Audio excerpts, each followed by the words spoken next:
Selamat pagi, Pak Leo. Selamat pagi, mahasiswa semuanya.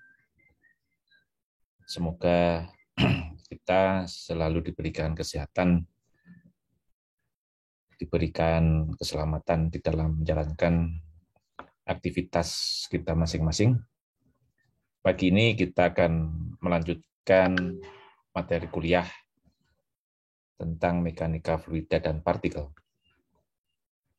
Baik, ini walaupun masih sekitar 60-an mahasiswa ya, tapi saya akan mulai karena sudah jam 7:01. Ya, terima kasih untuk para mahasiswa yang sudah bergabung tepat waktu, sudah siap menerima ilmu, ya sudah siap belajar bersama-sama. Untuk yang belum bergabung, ya nanti tolong disampaikan, diingatkan ya untuk lebih memperhatikan waktu, untuk lebih disiplin, walaupun secara online, tetapi kedisiplinan tetap harus kita pertahankan. Ya, kita pertahankan, karena ini adalah masa-masa belajar.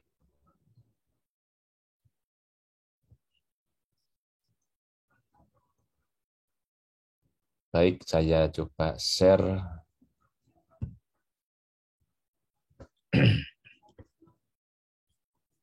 Apakah sudah kelihatan?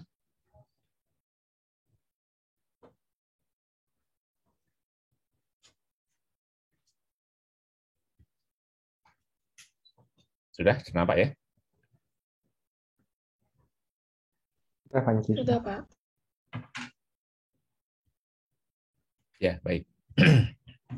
Nah, kemarin kita bahas mengenai contoh, ya baru contoh dari bagaimana ketika ada fluida, ya seperti ini,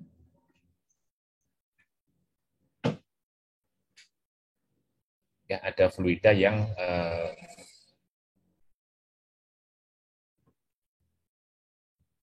mengalir di dalam partikel, jadi baik dalam keadaan fixed bed maupun dalam keadaan fluidized bed. Nah, kemudian untuk yang contoh dari fluidized bed, ya seperti ini, kita bisa lihat beberapa fenomena ini yang berkaitan dengan pengaruh dari laju alir gas. Laju alir gas yang di bagian bawah ini ya.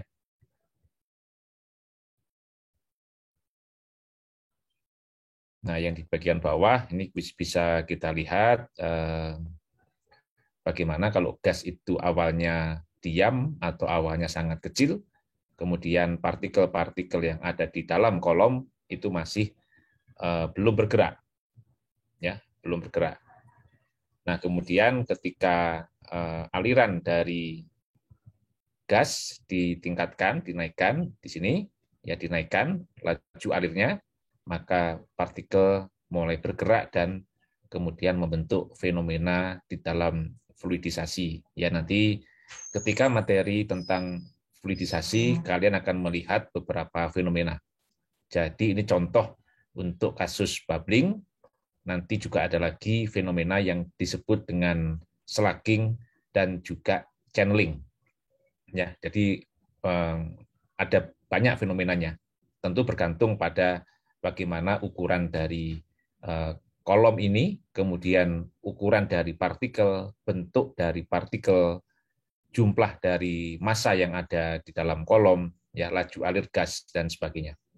Kemudian ini yang paling kanan, ini adalah contoh kalau misalkan partikelnya itu memang difluidisasikan di dalam kolom dan dialirkan. Nah, kenapa dialirkan? Itu yang kemarin kita ambil contoh di dalam kasus fluid catalytic cracking atau FCC yang ada di industri kilang, ya, di industri kilang seperti Pertamina, begitu ya. Jadi di sini kita lihat ada contoh ini reaktornya, contoh fisik fotoreaktornya.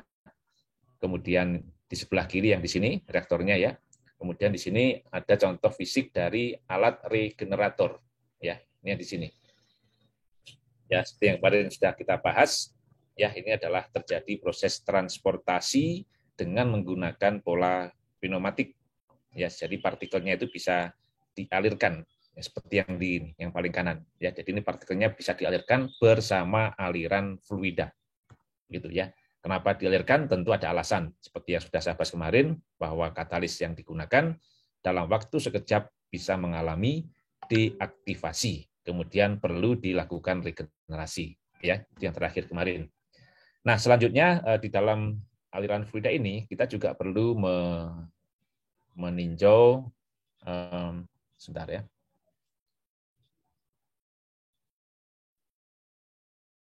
Kita perlu meninjau bagaimana pipa tempat fluida ini mengalir.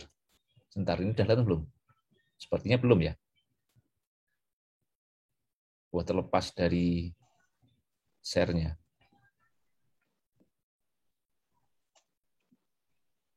Sudah kelihatan? Terpotong, Pak, tampilannya. Terpotong ya? Sebentar. Iya.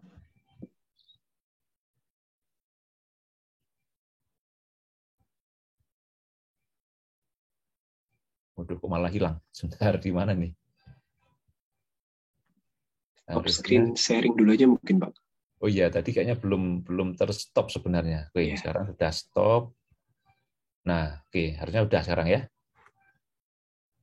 Ya, sudah. Kelihatan ya. Oke. Nah, sekarang kita perhatikan bagaimana pipa tempat fluida mengalir. Ya, jadi contoh juga ilustrasi dari sistem perpipaan yang di industri.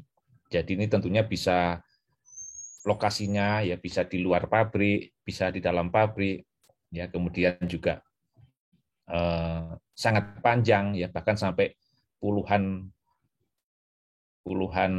apa namanya kilometer ya kena panas, kena dingin ya sehingga kadang-kadang kemudian bisa mengalami perubahan kondisi walaupun di dalam permukaan dari pipa. Jadi misalkan di dalam pipa itu tiba-tiba ada pengerakan ya terbentuk kerak, ada lumut ya atau ada hal lain ya. Tidak tertutup kemungkinan kadang-kadang ada kotoran-kotoran yang ikut masuk di situ ya. Jadi kadang-kadang itu ada pasir, ada endapan-endapan lumpur ya, bahkan ada sendal jepit ya, ada kain dan sebagainya, macam-macam ya, ada ikan ya. Itu hal-hal yang sering ditemui di dalam proses pengoperasian pabrik di lapangan ya. Nah tentunya barang-barang itu yang kemudian menjadi pengotor ya itu bisa menyebabkan satu kerugian karena kinerja dari proses transportasi fluida ini bisa mengalami penurunan ya. Jadi kalian bisa bayangkan kadang-kadang begini, kalian cek aja di rumah masing-masing ya, kadang-kadang keran entah di dapur, di kamar mandi ya itu kok jadi lambat airnya, kok jadi tersumbat ya, ada yang tersumbat, ada yang lambat. Nah, ternyata ketika dibongkar, dibersihkan, itu terjadi pengerakan. Ada yang seperti terlapisi oleh lemak, ya, ada pasir di situ, ya, ada mungkin binatang, ada semut dan sebagainya. Ya, jadi ada banyak hal yang kemudian bisa menurunkan kinerja dari proses transportasi. Nah, oleh karena itu hal itu harus kita atasi. Ya, jadi misalkan begini, akibat adanya kotoran-kotoran tadi, maka gesekan antara fluida yang mengalir di dalam pipa ini bisa menjadi besar gesekannya. Ya, dalam kondisi yang bersih, tidak ada kerak, tidak ada lumut, fluida yang mengalir di dalam pipa itu juga bisa mengalami sebuah gesekan. Ya, apalagi kalau kondisinya tidak bersih, maka gesekan itu semakin besar. Dan kalau terjadi gesekan sudah pasti akan terjadi hilang energi. Ya. Kemudian juga terjadi yang namanya pressure drop ya atau turun tekan di sepanjang pipa itu. Ya, jadi kalau di bagian kiri itu tekanannya misalkan 10 bar ya, pada waktu awal di sebelah kanan tekanannya 7 bar. Ya, setelah mengalir sekian kilometer. Ya, dari 10 ke 7, berkurang 3. Tapi 3 tahun kemudian, ya, yang di sebelah kiri itu 10 bar, yang di sebelah kanan tinggal 5 bar. Yang semula hanya turun 3, sekarang turunnya 5. Ya, jadi turun tekannya naik gitu. Ya. Turun tekannya naik, pressure drop-nya naik. Ya, kenapa ya? Karena tadi ada hambatan-hambatan yang terjadi di sepanjang aliran. Ya, sehingga hal itu akan berdampak pada kebutuhan energi yang harus diberikan untuk bisa mempertahankan aliran tersebut. Ya, sehingga nanti energi yang kita harus berikan di situ, yang harus kita pasok itu menjadi lebih tinggi. Nah, tentunya itu akan menjadi cost. Ya, biaya operasinya nanti akan menjadi lebih mahal. Ya, kalau 1-2 hari kan tidak terasa, tetapi ini kan proses akan berlangsung 1 tahun, 2 tahun, dan seterusnya. Ya, nah sehingga ini juga menjadi hal yang penting. Nah, sekarang bagaimana membersihkan apa namanya, membersihkan kotoran-kotoran itu ya di dalam pipa. Ini kan tentu sesuatu yang tidak mudah. Ya, jadi ini tentu ada contoh alat ya bagaimana ini adalah smart pick untuk membersihkan bagian dalam dari pipa itu. Ya, jadi ini dimasukkan dari salah satu sisi yang bisa dibuka ya pipanya, kemudian nanti dia bisa bergerak sendiri ya sambil berotasi berputar. Jadi bergerak secara aksial maju ya, kemudian dia sambil berputar membersihkan bagian dalam dari pipa. Ya. Baik, kita lanjutkan ya. Nah, ini contoh yang lain dari operasi fixed bed ya. Jadi di dalam pabrik ini ada banyak sekali ya, industri-industri kimia ini banyak sekali yang menerapkan prinsip dari fixed bed atau packed bed ya. Di sini ada PB, ini packed bed. Ya, ini juga ada RPB, ini mungkin rotating packed bed ya. Jadi ada banyak sekali di situ. Nah, dalamnya seperti ini. Jadi memang sengaja diisi partikel, tetapi partikelnya dalam keadaan diam. Berbeda dengan yang fluidisasi tadi. Kalau fluidisasi, partikelnya dalam keadaan bergerak. Ya, sedangkan di dalam contoh ini, partikelnya memang harus dibuat diam. Nggak boleh bergerak malah. Ya, jadi harus dibuat diam. Nah, tentu masing-masing itu punya pertimbangan atau maksud dari prosesnya. Ya, misalkan proses reaksi atau proses absorpsi dan sebagainya. Jadi itu bergantung pada karakteristik dari proses yang kita desain. Ya.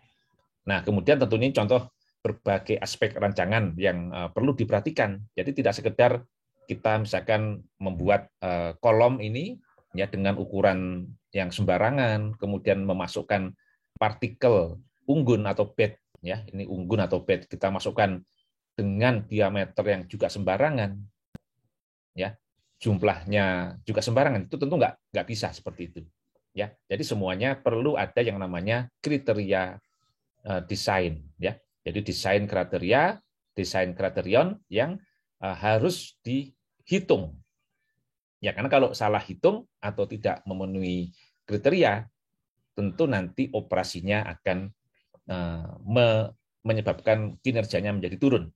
Ya, tidak sesuai dengan target atau harapan yang ditetapkan ya. Nah, sehingga ada kriteria tertentu di sini yang perlu diperhatikan ya. Jadi ini ada ukuran partikel ya, partikel dari katalis ini, diameter pipa, panjang pipa ya. Terus bagaimana rasio antara diameter pipa dengan diameter partikel ya, rasio panjang terhadap diameter pipa, kemudian hitungan berapa pressure drop hilang tekan tadi ya di sini yang ideal atau yang visible ya, berapa energi yang diperlukan untuk mengalirkan. Nah, itu semuanya adalah pertimbangan-pertimbangan yang nanti perlu dikaji ya. Oke, kemudian berikutnya ya, ini contoh yang juga nanti akan kalian pelajari, yaitu yang berkaitan dengan proses menyaring ya. Ini contoh yang sederhana ya, saya kira mungkin kalian sudah pernah waktu SMP atau SMA ya melakukan kegiatan menyaring. Jadi misalkan kalian ini punya punya suatu larutan, atau misalkan ada kopi ya, kopi bekas, kalian bikin kopi terus sudah habis tetapi ini mau dibuang. Nah, kalau dibuang langsung ke selokan di wastafel, ya di wastafel nggak boleh ya. Nanti kalian dimarahin orang tua. Kenapa? Karena nanti padatan kopi atau enjet istilahnya ya, padatan kopi atau enjet itu kemudian bisa menyumbat, apalagi kalau di wastafel ada leher angsanya. Nah, nanti bisa bikin mengendap dan menyumbat. Nah, sehingga nih orang tua kalian bilang, tolong disaring dulu. Ya. Nah, di sini kalian mungkin ada kertas saring, ya ini ada kertas saring, terus tadi yang kopi yang mau habis itu dituang ke situ. Ya, sehingga yang turun di sini adalah cairannya. Ya. Yang padatan kopinya akan tertahan di sini. Ya, nah ini namanya filtrat. Ya, yang di sini residu. Nah, dengan demikian nanti yang ini yang cairan itu yang boleh dibuang ke selokan. Ini contoh kalau dia berupa tadi ya, berupa yang kopi. Nah, tentu kalau di dalam operasi bermacam-macam aplikasinya. Ya, kadang-kadang ada suatu produk ya, misalkan kalian punya padatan kalsium karbonat. Ya, bikin kalsium karbonat. Kemudian nanti itu kan tentu larutan ya, dari suspensi. Nah, kemudian kalian ingin dalam bentuk powder. Ya. Nah, sekarang bagaimana kalian kemudian memisahkan antara air, sebentar ini,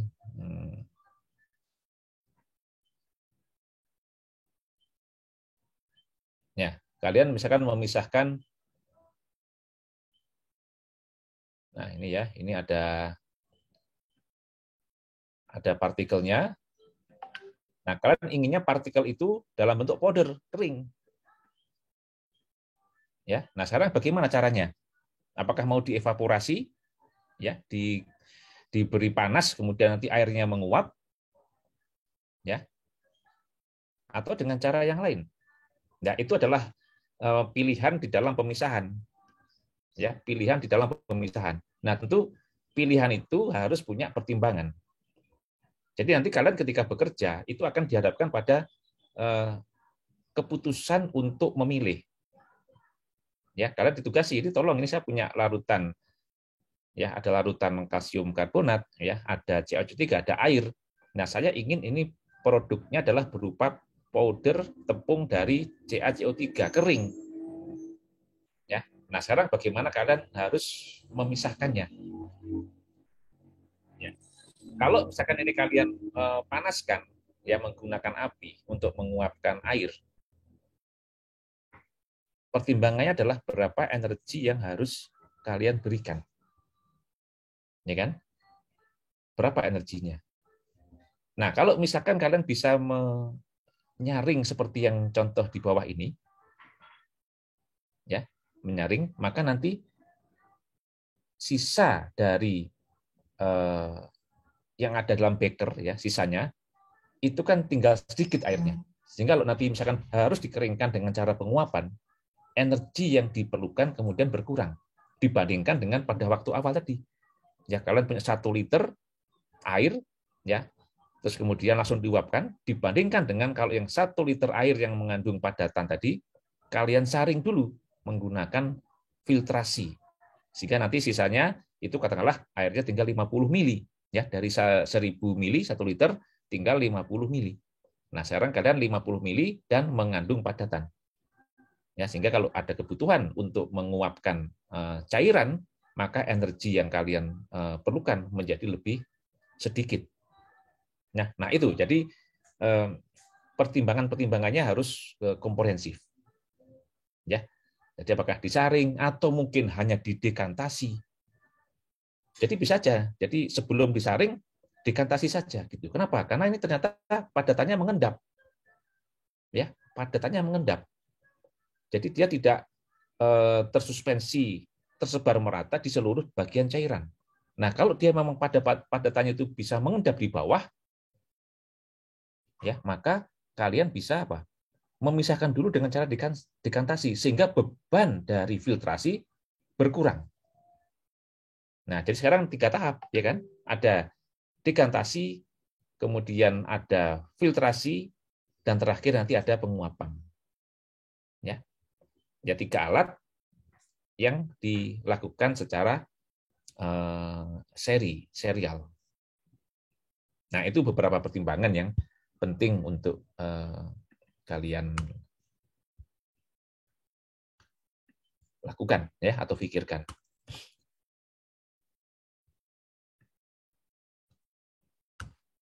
Baik,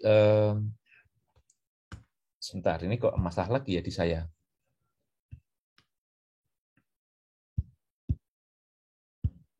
Kenapa Pak Yogi? Nggak bisa next saya. Pakai tablet ini Pak. Kenapa? Ini pakai tablet Pak. Bukan, pakai laptop. Pakai kursor panah ya, nggak bisa Pak. Saya escape juga. Oh, hang ini. Nge-hang sepertinya. Nah, Coba sekarang di baru stop. muncul ini ya. Tadi saya coba ini dulu. Gara-gara pakai ini yang Screen window ya? Yang Full annotated screen. itu. Oh, full screen Nah, aja Pak ininya. sekarang saya keluar lagi nih dari, sebentar ya. Keluar lagi dari, saya stop dulu ya. Stop share screen-nya. Share apa? Slideshow-nya jangan yang window mungkin Pak, yang full aja. Yang full. Nah, sekarang sudah kelihatan ya? Sudah. Nah, oke. Nah, sekarang tadi kalau cairan dengan padatan dengan cairan. Nah, sekarang bagaimana kalau padatan dengan gas? Ya, jadi maka ini tentu akan berbeda. Ya, berbeda alatnya, berbeda prinsipnya juga. Ya, jadi pemisahan. Nah, nanti kalian di bagian di kuliah berikutnya nanti tingkat 4 itu ada mata kuliah yang namanya perancangan proses. Ya, perancangan proses kimia. Ya, nah nanti di situ kalian akan diajari bagaimana menentukan jenis pemisahan atas dasar apa? Karena pemisah itu banyak sekali, ya. Jadi di dalam konsep pemisahan itu prinsip yang harus dipegang itu adalah kalian harus bisa menentukan berapa besar perbedaan sifat fisik dan sifat kimia di antara partikel, di antara zat yang akan dipisahkan. Ya. Kalau misalkan zat A dan B itu mempunyai perbedaan yang paling besarnya, ya perbedaan sifat fisik atau sifat kimia yang paling besarnya adalah di titik didih. Nah, kalian tentu bisa memilih prinsip penguapan. Kalau dia sama-sama gas, kemudian ada perbedaan, misalkan apa namanya reaktivitasnya, ya bisa dengan cara absorpsi. Ukuran molekul, ya nanti bisa menggunakan membran.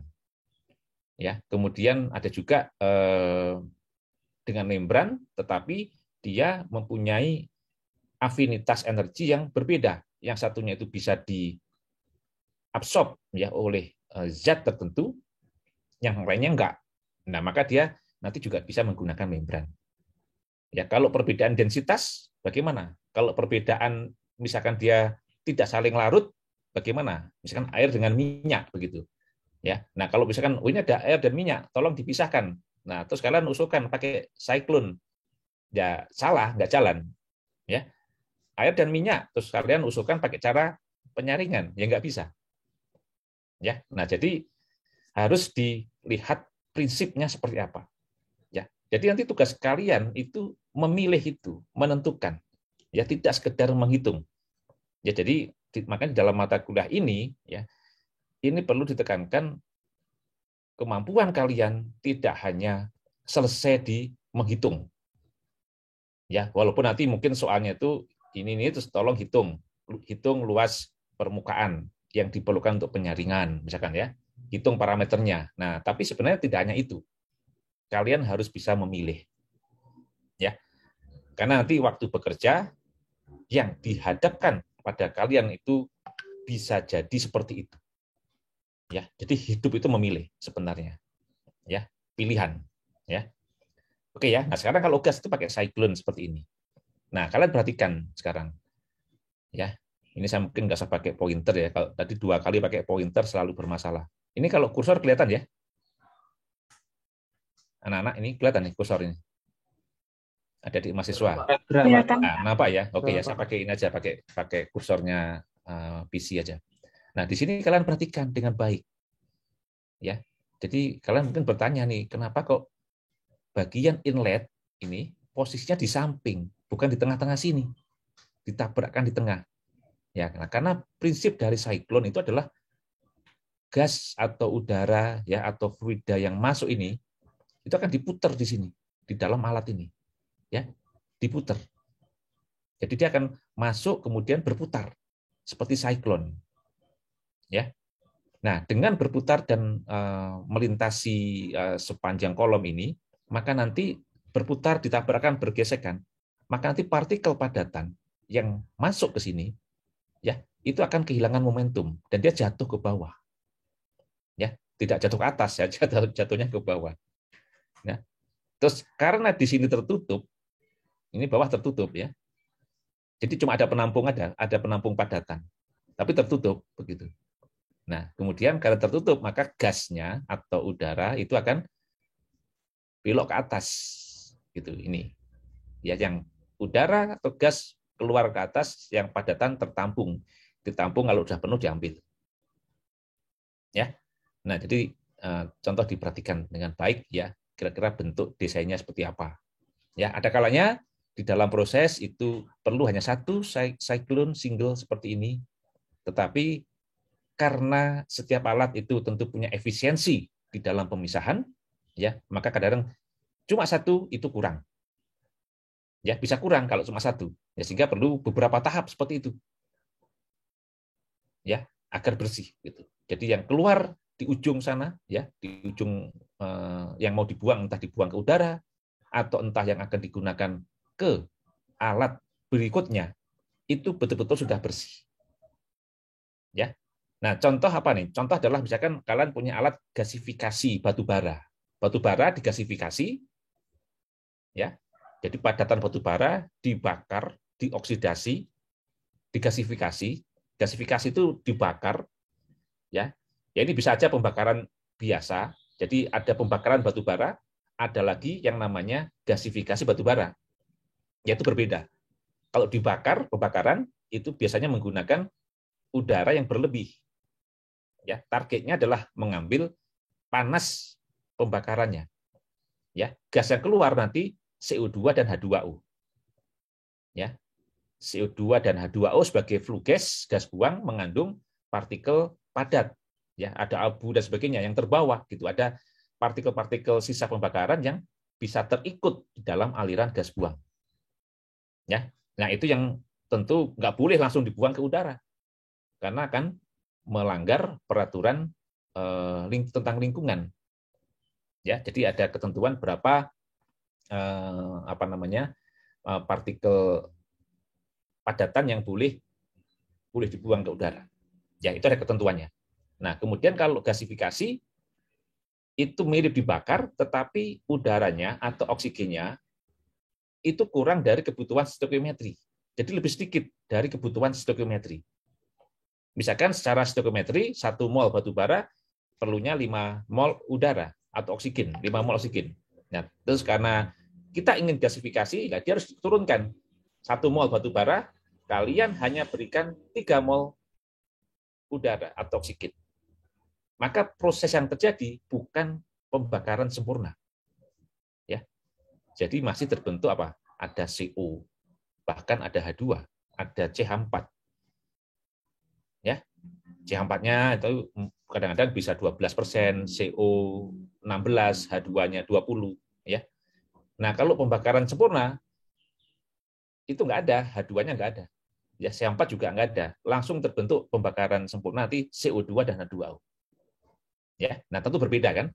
Nah, kalau yang gasifikasi nanti gasnya itu disebut gas producer, ya mirip gas sintesis, yang itu bisa digunakan untuk kebutuhan sintesis yang lain. Ya, tapi kedua sama-sama bisa menghasilkan gas yang mengandung partikel, yang harus dipisahkan. Ya, yang harus dipisahkan. Nah, kadang-kadang ini walaupun sudah berlapis-lapis, ya ada multiple cyclone, tapi kadang-kadang yang keluar tuh juga benar-benar nggak bersih, masih ada. Di ujung sana masih ada sekian ppm partikel padatan. Nah, kalau mau ditambah lagi, wah kosnya mahal gitu. Ya, ini sudah dipasang 5, masih nggak bersih. Mau dipasang 6, 7, 8, mahal. Nah, bagaimana? Kemudian ada alternatif, misalkan kalian bisa pertimbangkan bagaimana kalau dipasang ada wet scrubber, ya, ada wet scrubber, di scrub menggunakan cairan. Ada aliran gas, kemudian ada air, ya, akan dikontakkan secara counter current, berlawanan arah, ya, sehingga nanti yang partikel padatan sisa itu akan jatuh bersama dengan air, ya, di dalam wet scrubber. Coba kok nggak dari awal? Nah, yang kita harus hitung juga nih, kalau dia kontak dengan wet scrubber nanti kebasahan, ya, atau gas itu kan jadi lembab. Nah, sekarang seberapa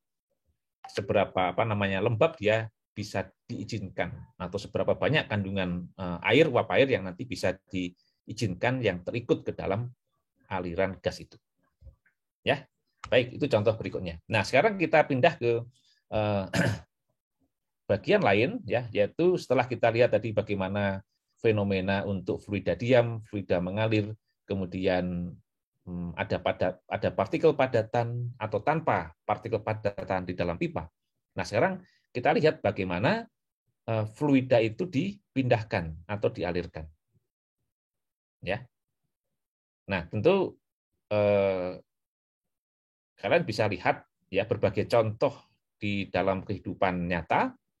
Ya, kalian pernah lihat ada pompa, ya, pompa akuarium, pompa air, ya, seperti ini. Mungkin ada yang pernah lihat blower yang seperti ini atau bentuk yang lain, bermacam-macam bentuk blower, ya. Kemudian ada kipas. Nah, saya kira mungkin ini yang sering kalian lihat, ya, di kamar kalian, ya. Kalau yang suka mobil atau sepeda motornya bocor, ke tukang tambal ban, ya, suka melihat ini, ya. Kompresor, ini kompresor yang portable, ini ada kompresor industri, ya, dan sebagainya. Nah, jadi ini ada paling nggak ada 4 contoh di sini, ya. Ada pompa, ada kipas, ada blower, ada kompresor. Ya, mereka semua digunakan untuk memindahkan fluida. Ya, untuk memindahkan fluida. Ya, tentu kalian harus bisa memilih yang mana yang digunakan. Ya, karena masing-masing punya prinsip, punya kegunaan yang berbeda-beda. Ya, kalau misalkan kipas, ya, kipas udara, nah, ini kan tentu untuk udara, ya, bukan untuk kipasnya air, begitu. Ya. Nah, walaupun tentu kalian lihat, Pak, itu juga ada kipas mirip gini, tapi untuk kapal, untuk perahu. Ya, memang ada, ya, tapi gunanya bukan untuk memindahkan fluida, tapi memang untuk mendorong, gitu, ya, untuk mendorong perahu itu, ya, ya, sama-sama, gitu. Pesawat terbang, ya, pesawat terbang yang propeller baling-baling, ya, nah itu juga sama, ya. Dan nanti ini prinsip-prinsip dari kipas, ya, bukan kipas, ini pengaduk, ya, nanti di bagian belakang ada, kita akan belajar mengenai sistem pengaduk, tangki pengaduk. Ya, di dalam tangki pengaduk itu ada 3 jenis pengaduk, ya, yang akan dipelajari. Yang seperti ini namanya propeller. Ya, nanti ada yang bentuk yang lain, pedal, ada turbin. Masing-masing mempunyai fungsi, mempunyai pola aliran yang berbeda. Ada yang aksial, jadi pola aliran itu aksial, ada yang radial dan tangensial, ya, jadi berbeda-beda. Fungsi berbeda-beda juga. Ya, jadi misalnya pesawat terbang yang baling-baling, ya. Terus kalian diminta rancang, ini tolong kalian rancang, ini saya bikin pesawat terbang, ya, yang pakai baling-baling. Nah, terus kalian beli baling-balingnya itu bukan yang propeller. Ya, kalian beli yang bentuk yang lain, yaitu turbin. Nah, nanti pesawat kalian bukan maju ke depan. Ya, bukan maju ke depan. Tapi kalian pesawatnya muter-muter gitu. Badannya muter-muter. Jadi yang penumpang di dalam pesawat itu dikocok muter gitu. Ya. Nah, jadi itu harus tahu nanti fungsinya seperti apa, ya. Nah, juga ini untuk yang misalkan pompa, ya, ini untuk air. Ya, kenapa untuk air? Dan nanti kita pelajari. Kemudian perbedaan, jadi yang ini pembantu air, kemudian untuk yang fan, blower, kompresor ini untuk gas atau untuk udara ya, udara atau gas. Nah ini sama-sama untuk fluida gas, tetapi juga fungsinya berbeda-beda. Jadi harus bisa kalian pahami dan pilih mana yang tepat. Ya, misalkan kalian diminta tolong orang tua, ini tolong ini kamar ini panas, tolong carikan alat pemindah fluida, alat pemindah udara. Nah, kalian bukan beli kipas udara, ya, kalian pasang blower atau pasang kompresor, ya, di dalam kamar kos gitu. Nah, nanti salah fungsi, ya. Atau kalian ingin memompa ini ban mobilnya bocor, terus ingin memompa mengisi angin ke ban mobil, tetapi tidak menggunakan kompresor, ya, kalian menggunakan kipas udara, ya nggak akan penuh-penuh, ya, ban kalian tidak akan penuh, nggak akan bisa keras, gitu. Kenapa? Karena ketiga alat ini mempunyai tekanan keluar yang dihasilkan itu berbeda-beda. Mereka juga mempunyai maksud yang berbeda-beda. Ada yang sifatnya hanya sekedar memindahkan fluida dari satu ruangan ke luar atau kebalikannya, ya, seperti kipas. Jadi tujuan dia itu hanya memindahkan, sehingga tekanan yang dihasilkan tidak terlalu besar, ya, produk tekanannya kecil, kan dia hanya memindahkan. Nah, yang blower itu sifatnya adalah untuk memberikan dorongan atau menghembus, jadi meniup lebih kuat begitu, mendorong, menghembus. Ya kalau fan kipas nggak bisa menghembus. Ya, kalau blower itu harus bisa menghembus. Itu contohnya untuk yang tadi ya, nah ini. Contoh yang ini ada fixed bed. Ada fixed bed. Jadi kalau kalian misalkan dorong pakai kipas nggak akan bisa. Ya, ini harus didorong menggunakan minimal blower. Ya. Nah, blower itu bisa mendorong, jadi dipasang di depan, bisa juga dihisap, dipasang di belakang. Ya, jadi bisa didorong, bisa dihisap. Nah, terus yang mana Pak? Yang baik? Dipasangnya di depan atau di belakang? Sama, bergantung pada karakter dari prosesnya. Ya, bergantung pada karakter dari prosesnya.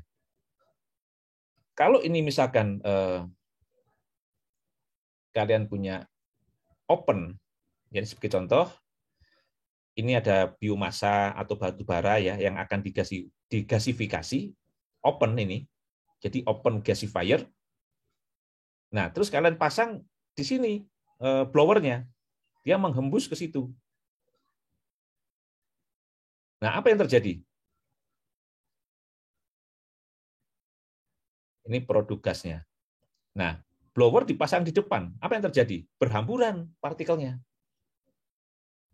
Ya, jadi nggak bisa. Nanti open. Ya. Nah, sekarang dipasang di belakang. Jadi dihisap. Ya, kalau dihisap maka nanti udara ini akan terhisap masuk ke situ dan berlangsung proses gasifikasi atau proses pembakaran dan sebagainya. Nah, Bapak kalau gitu dipasang di belakang aja menghisap. Boleh ya, tetapi juga kalian harus paham bagaimana karakteristik di dalam proses misalkan gasifikasi. Ya. Gasifikasi itu nanti akan menghasilkan komponen tar namanya. Tahu tar? Ada yang tahu nggak? Siapa yang tahu tar? Nah, tar, siapa yang tahu? Ada yang tahu? Ayo, siapa yang tahu tar?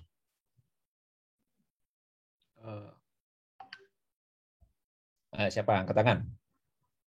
Ada yang tahu tar? Siapa nih? Derek? Derek, kamu tahu tar? Derek? Mungkin saya coba dulu ya Pak. Tar itu kayak apa sih namanya, kayak cairan yang agak gelap gitu yang yang bentuknya itu dari hidrokarbon gitu yang eh, hasil kayak sisa gitu nggak sih Pak? Apa gimana Pak? Ada yang lain, teman yang lain siapa yang lebih ini, lebih detail, lebih lengkap? Ada yang tahu? Ada yang suka merokok? Ada. Nah, siapa ini yang Ikrimah? Nah, silakan Ikrimah. Masalah Kamu tar merokok tuh Ikrimah? enggak lah Pak. Waduh. Yang merokok itu ahli hisap ya, ahli Hmm. hisap karena ini menghisap, suka menghisap. Ya, gimana Tar itu Ikrimah? biasa ada di rokok yang pasti. Nah, Nah, sama biasanya dari bahan-bahan kayak yang menggunakan reaksi hidrokarbon gitu Pak. Karena nanti di kan tar itu kan isinya kayak karbon gitu Pak, kalau nggak salah. ya, ya. Oke ya. Jadi tar itu memang produk yang kompleks hidrokarbon, ya. Mungkin ya kayak toluen tapi yang lebih kompleks lagi lah ya. Karena kadang-kadang model tar yang kalau kita modelkan untuk yang bentuk sederhananya itu kadang-kadang bisa didekati dengan toluen. Tapi dia lebih jauh lebih kompleks dari toluen, ya. Nah, kalau yang suka merokok itu tahu yang suka nempel warna coklat, ya. Apalagi yang merokok pakai apa itu? Pipa, ya. Nah, nanti pipanya pasti coklat. Kalau yang nggak pakai pipa, kalau langsung ke mulut, nah itu pasti giginya coklat atau lidahnya coklat atau tenggorokannya coklat. Nah, itu yang berbahaya, ya. Jadi kalau kalian tahu itu, terus kemudian kita kembali ke sini, ini produk dari gasifikasi di situ, berarti mengandung ter, ya. Ya kalau di cerobong rokok tadi coklat, nah ini pasti blower kalian juga akan terpapar oleh tar. Ya, jadi bisa rusak begitu. Bahkan dia lengket. Ya, pada waktu dipakai berputar, ya itu dia akan nempel. Karena dia begitu kontak dengan material lain, dengan pipa, dengan tadi baling-baling, ya baling-baling blowernya itu, dia nempel ke situ. Nah, lama-lama banyak. Dan kalau suatu saat blowernya itu berhenti, terus dinyalakan kembali, nggak bisa blowernya nyala, macet, lengket soalnya. Ya, nah sehingga kalian nggak akan bisa melakukan proses operasi lebih lanjut ya, karena blowernya macet, lengket. Begitu ya. Nah, itu beberapa pertimbangan yang perlu dilakukan di dalam memilih ini. Ya. Nah, kalau kompresor itu sifatnya adalah produknya mempunyai tekanan yang jauh lebih tinggi. Jadi contohnya untuk mengisi ban mobil, ban sepeda motor ya, itu pakai kompresor. Karena tekanannya lebih tinggi. Ya kalau kipas sama blower itu tidak terlalu tinggi kenaikan tekanannya. Ya, jadi hanya naik 0, ini mungkin 0,1, ini 0,5 atau 0,6. Ya. Nah, kalau kompresor itu bisa tinggi. Ya, kalau kompresor yang seperti ini yang suka ditambal ban itu paling enggak ya kalau yang seperti ini saya kira 8 ya, 8 bar. Ya, bisa mencapai 8 bar. Yang agak kecil ya mungkin bisa paling enggak 4 bar. Tapi kalau untuk kendaraan kalian ya itu kan itu berapa? Kalau kalian ke tukang tambal ban itu paling 32, 36 ya. Ya enggak? 32 itu apa satuannya? Jangan salah satuan ya. Jangan salah satuan. Nanti kalian ke tukang tambal ban ditanya, berapa Dik tekanannya? 32. Pak, 32 Mang. Terus ditanya sama tukang tambal bannya, 32 apa satuannya? ATM. Wah, meledak nanti bannya ya. Jadi 32 itu PSI satuannya ya. Jadi harus tahu satuannya apa. Jangan cuma ngomong 32, 36. Nanti salah satuan meletus sudah kalian. Ya. Oke ya. Lanjut. Nah, sekarang kita masuk ke sini capaian pembelajaran mata kuliah atau CPMK ya.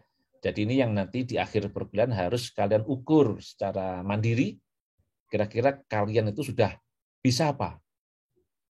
Nah, di sini sudah kami rumuskan ya, tim dosen sudah merumuskan bahwa kalian harus mampu menerapkan konsep fluida statik, fluida mengalir berdasarkan sifat-sifat dan hukum dasar mekanika fluida.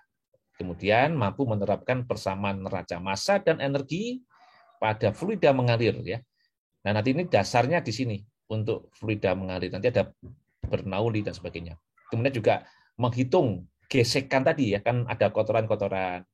Kalaupun nggak ada kotoran, walaupun bersih, tapi pipa itu dalamnya bisa kasar, ya, sehingga terjadi gesekan. Nah, sehingga kalian harus bisa menghitung seberapa besar gesekan itu. Karena dengan kalian bisa menghitung gesekan, ya, nanti kalian bisa menentukan berapa sih sebenarnya nomor 3 ini. Berapa sebenarnya daya dari pompa atau blower atau kompresor yang kalian harus sediakan. Ya. Jadi nggak perlu misalkan, oh ini gesekannya kecil kok, terus kalian bikin pompanya besar banget. Rugi, ya. Oh cukup segini, tapi kenapa kok dikasih yang besar? Atau sebaliknya, ini butuh gesekannya besar, terus kalian berikan pompa yang kecil, yang nggak mampu pompanya. Ya, nah sehingga harus bisa mempertimbangkan itu. Menghitung, mempertimbangkan, memutuskan. Dan juga jangan lupa, misalkan kalian hitung, oh ini setelah dihitung, ya, nanti ruginya berapa joule per kilogram, terus dikonversi dengan laju volumetrik tertentu, kalian bisa menentukan berapa watt atau berapa HP horsepower, ya, atau pardekrach kalau dalam bahasa Belanda, kalau dalam bahasa Jawa itu tenaga jaran, tenaga jaran. Kata orang Surabaya, ya, kata Chef Arnold. Ya. Berapa dayanya? Terus kalian udah hitung. Ini hitungannya pas, dayanya adalah 2000 HP, ya, 2000 horsepower. Terus kalian kasih 2000 HP pas. Ya nggak boleh. Tentu harus ada apa? Dinaikkan sedikit sekian persen. Ya, dinaikkan entah 10 atau 20%. Ya, kenapa? Ya, untuk mengatasi kalau nanti dalam waktu operasi kemudian terjadi apa? Pengerakan tadi. Ya. Kalau kalian pasang pas terus beroperasi, ada pengerakan. Nanti 5 bulan ke depan pompanya udah nggak mampu, ya, karena terjadi lumut kerak, ya, sehingga gesekannya meningkat, ya, sehingga pompa yang tadi dipasang tidak mampu lagi. Nah, jadi harus dinaikkan sekian persen, ada faktor safety-nya dan sebagainya, ya. Nah, itu contoh-contoh cara berpikir logik sebenarnya itu, ya, cara berpikir logik praktis bagi seorang engineer. Ya, jadi nggak bisa kalian hanya berpikir sebagai saintis di sini. Ya, jadi harus pakai logika juga. Nah, itu yang kalian akan dilatih selama belajar teknik kimia. Ya, jadi praktikalnya dilatih, berpikir logisnya itu dilatih, ya, dan kemampuan mengambil keputusan. Gitu. Kemudian nomor 3 tadi ada pengaduk, ya sudah tadi saya sampaikan juga, ya, nanti ada sistem pengadukan. Kemudian di dalam pengadukan nanti macam-macam, ya, selain memilih jenis pengaduk, kalian juga bisa mendesain konfigurasi, ada baffle. Kan kalau kalian mengaduk juga ada fenomena yang namanya vortex, ya. Ada vortex kan, vortex. Nah, nanti bagaimana mencegah itu, mencegah vortex, ya. Nah, nanti akan diajarin memasang baffle atau posisi pengaduknya itu bukan di tengah, tetapi agak digeser ke samping yang namanya off center, ya, atau mungkin posisinya nggak vertikal tapi miring, ya, incline dan sebagainya. Nah, itu berbagai pertimbangan-pertimbangan teknis yang perlu kalian ketahui. Yang nomor 4 adalah menjelaskan pola aliran fluida baik 1 ataupun 2 fasa, ya. Kemudian yang terakhir harus mampu menghitung unit operasi, ya, disertai dengan keberadaan tadi padatan, ya, ada fixed bed, fluidized bed, kemudian ada filtrasi dan sebagainya, ya. Nah, kemudian ini adalah garis besar rencana kuliah untuk 15 minggu, ya, ini pekan atau minggu, ini jam, ya, nanti ada yang 2 jam, 1 jam dan seterusnya, ya. Kemudian Ya ini pokoknya ini kalau kemarin 1 ya 1-2 ya nggak apa-apa lah ya. Ini yang penting 1 minggu itu kita targetkan selesai. Kemudian ini pembagian tugas dosen yang nanti akan menemani kalian di dalam belajar mekanika fluida. Ya, jadi bagian pertama nanti saya, kemudian akan dilanjutkan oleh Pak Wawan, ya, mulai dari alat ukur sampai dengan ini jenis pompa dan blower, ya. Nanti ada di sini ada UM 1. UM itu apa nih? Ujian uang muka. Modul, Pak. Ujian modul ya. Biasanya UTS 1, UTS 2. Ini ujian modul ya. Oke ya, nanti sifatnya modul ya. Jadi ini ujian modul 1. Kemudian nanti ada ujian modul 2, ujian modul 3 gitu ya. Terus perbaikan. Ya. Jadi ini Pak Wawan sampai pompa, kemudian dilanjutkan Pak Dendi ya untuk menghitung, ini masih bagian pompa ya, tapi ada hitungan yang lain yang berkaitan dengan NPSH ya, net positive suction head. Ya, lanjut terus ini Pak Dendi sampai dengan apa ini pendekatan untuk yang Lockhart Martinelli ya, nanti untuk yang berkaitan dengan pola aliran multifasa begitu ya. Terus berikutnya nanti ini masih Pak Dendi sampai di sini ya, interaksi padatan dengan fluida, kemudian nanti bagian terakhir akan disampaikan oleh Pak Haryo mulai dari kecepatan jatuh terminal ya. Jadi kalau ini bukan terminal bis, bukan ya, tapi kecepatan akhir ya maksudnya. Kalau ada partikel dijatuhkan ke dalam fluida, nanti akan bergerak dengan kecepatan tertentu, lama-lama akan kecepatan akhir ya. Setelah dia mencapai satu keadaan steady, gaya beratnya, gaya apung, gaya seretnya itu mencapai kesetimbangan ya. Nanti akan disampaikan oleh Pak Aryo ya, sampai dengan fenomena pengadukan dan scale up gitu.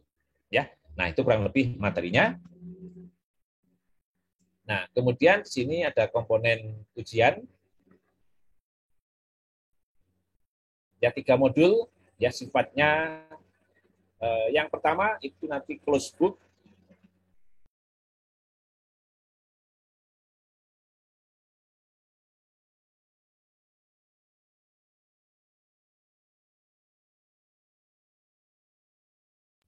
Nah, sebentar ya, maaf saya stop karena ada truk yang nanjak.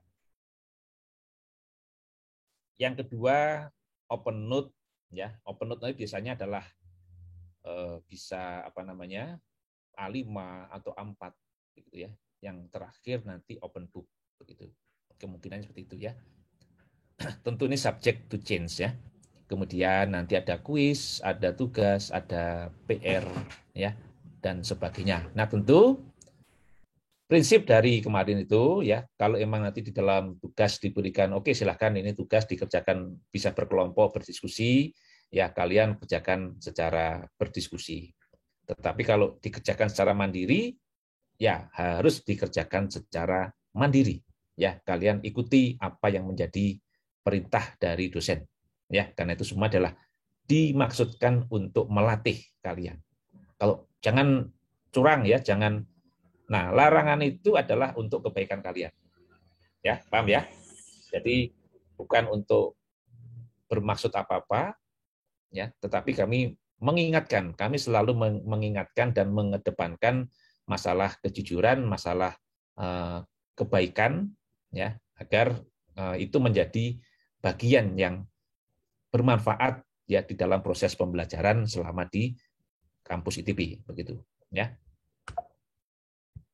Oke, kemudian referensinya ini ada beberapa buku ya. Jadi biasanya ini pakai buku yang nomor 1 ya, Ginkoplis. Nanti kalian bisa cari ini transport process and unit operations. Ada juga yang pakai Mekip ya maupun yang Holland. Ya. Nomor 1 cukup saya kira ya, tapi kalau bagi yang hobinya membaca, mau nambah nomor 3 ya ini juga tidak apa-apa. Ya.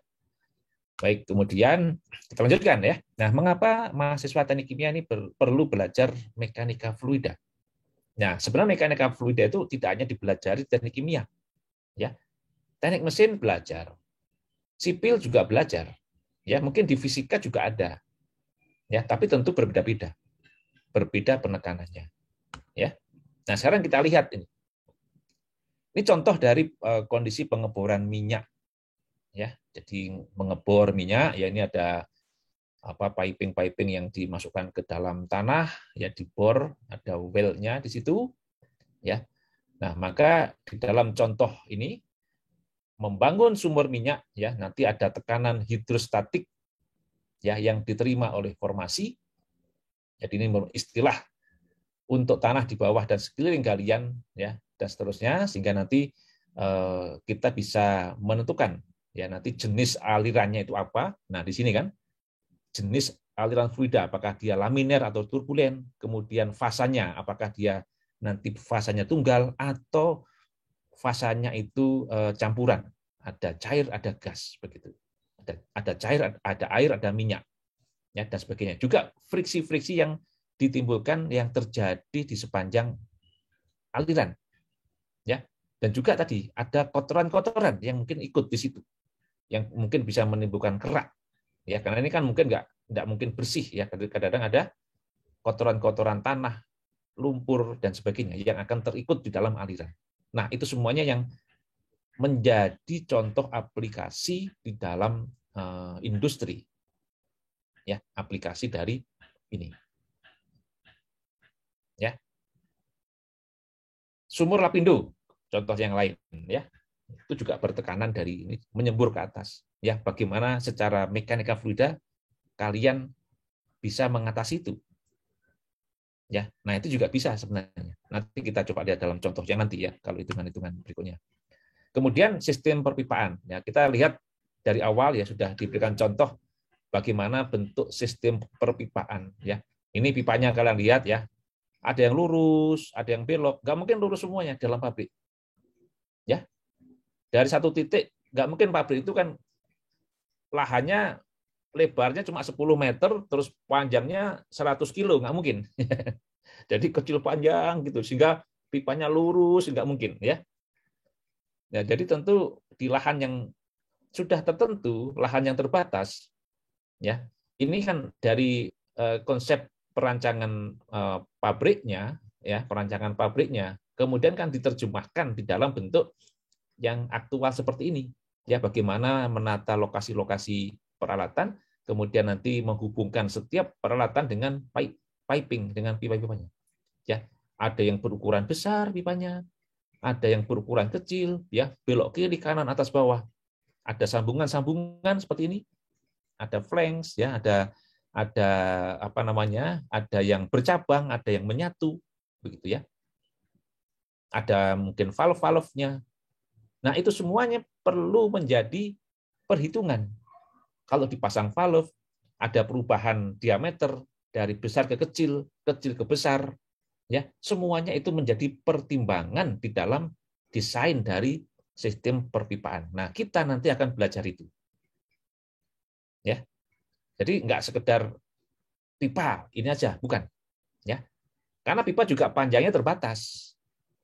Ya, nggak mungkin pipa itu langsung utuh jadi begitu ya. Jadi ada sambungan-sambungan yang pasti akan diterapkan, ya. Jadi kita bisa lihat di sini. Nah, juga kadang warna-warna ya. Ada yang dikasih walaupun ini bukan seperti ini gitu ya. Nah, tapi tentu di pabrik juga kita bisa lihat ada pipa yang warna-warni. Ya. Dan itu juga tentunya punya maksud. Ya sama seperti kabel-kabel di dalam rangkaian elektronika ya dikasih warna-warna, ya tentu punya maksud. Nah, ini contoh bagaimana dalam sistem perpipaan, ya. Nanti ada istilah pipa, ada fitting, elbow, ada reducer, ada flank, ada valve, ada instrumen dan sebagainya, yang lain-lain ya. Nah, bagaimana itu semuanya bisa dirangkaikan? Ya, misalkan ini posisi tangki 1, tangki 2, ya ada tangki 3 yang sudah dicoba diatur. Nah, tentu nanti lebih detail lagi penempatan, ya pengaturan jarak-jaraknya berapa, ya itu juga ada pertimbangan secara engineering, ya, secara safety, ya, secara maintenance. Jadi ini Pak, ini kenapa nggak didempetin sini aja Pak, dirapet-rapetin, semuanya nempel-nempel, ya biar nggak perlu pipa atau pipanya biar kecil. Ya tentu kan di dalam proses instalasi, proses operasi, pemeliharaan itu penting gitu.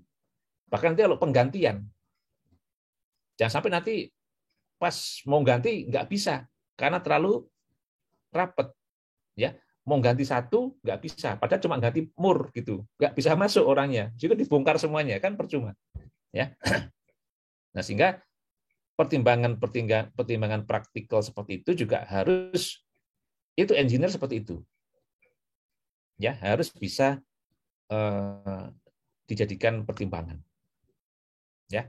Safety juga demikian, ya. Jadi kalau kalian lihat misalkan yang paling awal sekali kemarin ya, kita lihat contoh. Nah ini misalkan ya, ini kenapa jaraknya seperti itu? Kemudian di sini dikasih ada apa namanya? Ada ban wall ya. Ada ban wall untuk apa gitu ya? Jaraknya berapa? Kalian lihat kemarin ada kebakaran di Pertamina misalkan ya. Ada storage, ada apa namanya? Tempat untuk menyimpan minyak yang terbakar. Nah, bayangkan kalau itu nempel ini. Ya, storage tank-nya itu nempel misalkan. Maka kalau yang satu terbakar bisa membahayakan yang berikutnya.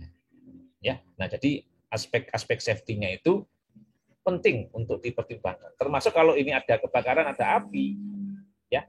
Apinya itu kan bisa bergerak-gerak kalau kena angin, ya. Kalau ini ada api terus kena angin, dia lidahnya itu condong ke kanan, bisa menyambar ke yang sebelah. Begitu ya. Nah, jadi pertimbangannya macam-macam. Oke ya. Nah, sekarang kita lanjutkan ke sini, ya, dirangkai ya. Jadi tadi pipa itu nggak mungkin lurus begitu, ya. Jadi kalau ini perlu belok, ya gini. Nah, berarti perlu disambung, ada elbow di situ. Ya, di sana perlu kecil ukurannya, ada reducer. Ya, ini ada T. Ya, ada T untuk menyambung pertigaan itu. Ya, Pak ini perlu dipasang lampu merah hijau kuning enggak? Ya nggak usah ya, ini bukan lalu lintas soalnya ya. Cukup T saja pertigaan ya. Belok kiri boleh langsung Pak, boleh ya, nggak apa-apa ya. Kemudian ini ada reducer, ya. Nah, kenapa ada reducer juga tentu pertimbangannya bermacam-macam. Ya, kadang-kadang untuk bisa menaikkan apa namanya laju alirnya, ya agar dia bisa lebih cepat ya atau yang lain, ya itu bermacam-macam. Ya sebagai contoh, misalkan di geothermal, ya di geothermal itu sebelum ke cooling tower, nanti di geothermal kalau kalian ke geothermal itu ada cooling tower di situ. Ya, ada yang cooling towernya ada 4 sel, ada 8 sel ukurannya ya. Terus ada air pendingin, ya cooling waternya itu mau masuk ke cooling tower itu naik ke atas ya. Nah, itu dia mengecil pipanya. Ya, mengecil nanti makin ke atas makin mengecil lagi. Jadi air yang dari kondensor ya.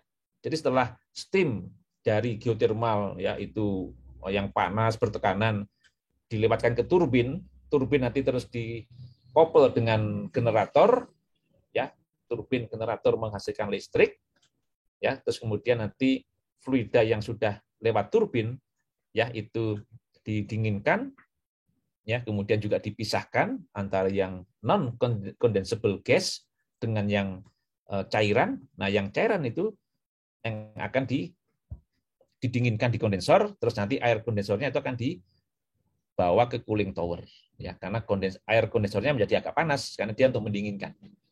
Nah itu akan dirancang ya ada bagian reducernya juga, begitu ya. Jadi aplikasinya bermacam-macam tentu ya. Nah kemudian kalian lihat juga ya bagaimana memasang itu di situ, ya. Nah ini kan jadi dipasang ada flank. Jadi kalau ada, jadi jangan dilas semuanya begitu ya. Kalau semuanya dilas, kalau nanti perlu ada repair susah. Tapi kalau ada flank begini, ini bisa dilepas ya. Ini dilepas dengan mudah. Jadi nggak harus dilas-las lagi gitu. Jadi kalau yang ini tangki 3 itu rusak, mau dibawa pergi, ya nggak cuma dipakai apa namanya, bautnya dilepas aja. Ya nggak perlu manggil tukang las. Ya, kemudian juga ada valve. Kenapa ada valve? Ya untuk mengatur alirannya itu. Ya, untuk mengatur alirannya.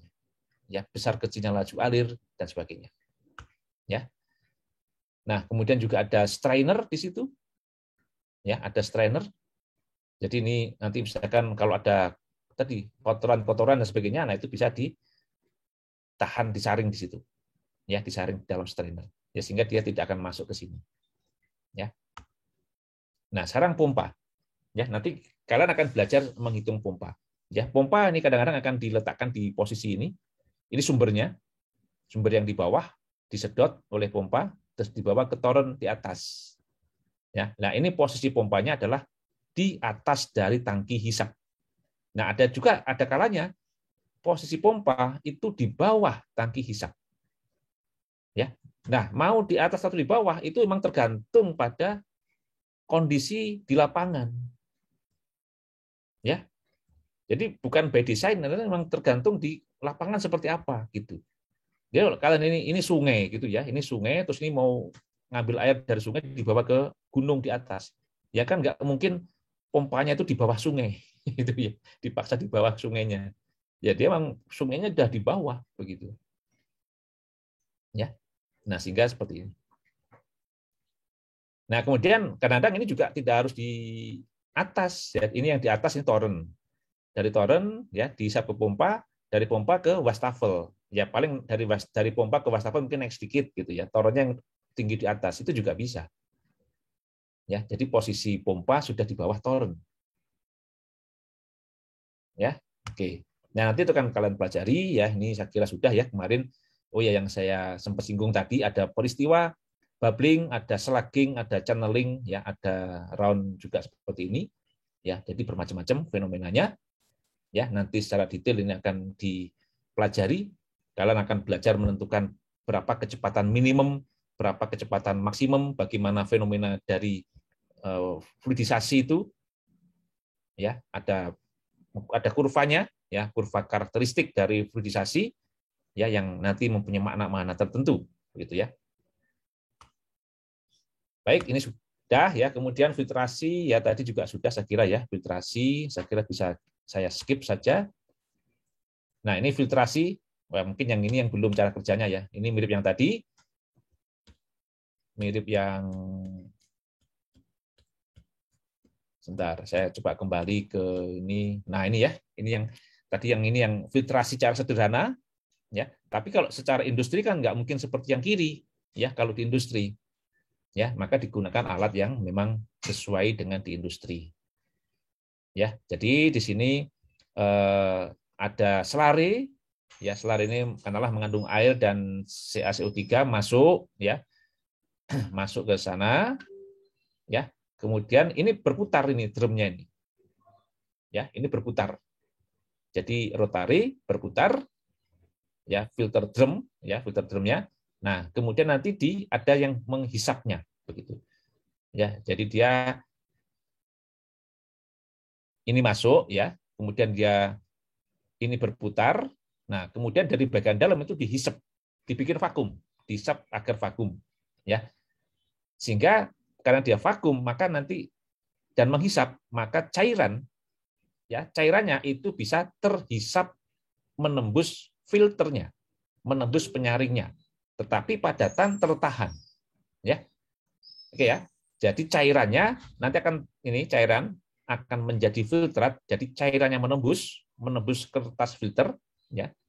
Jadi yang cairannya masuk ke dalam terhisap, tetapi yang padatannya tertahan di atas saringan. Ya, dia berputar, nanti berputar ini misalkan berputar gitu, ya.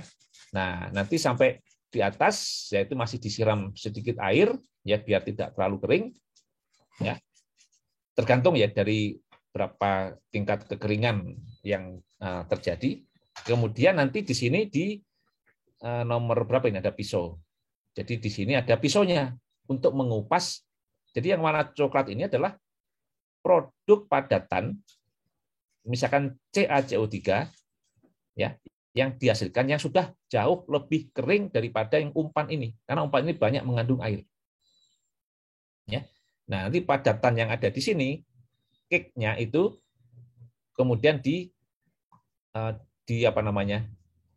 pakai pisau, ya, dilepas, dikupas pakai pisau. Nanti ada pisau di sini, sehingga nanti padatannya akan keluar, ya keluar dari bagian ini yang warna coklat ya sebagai produk yang dihasilkan.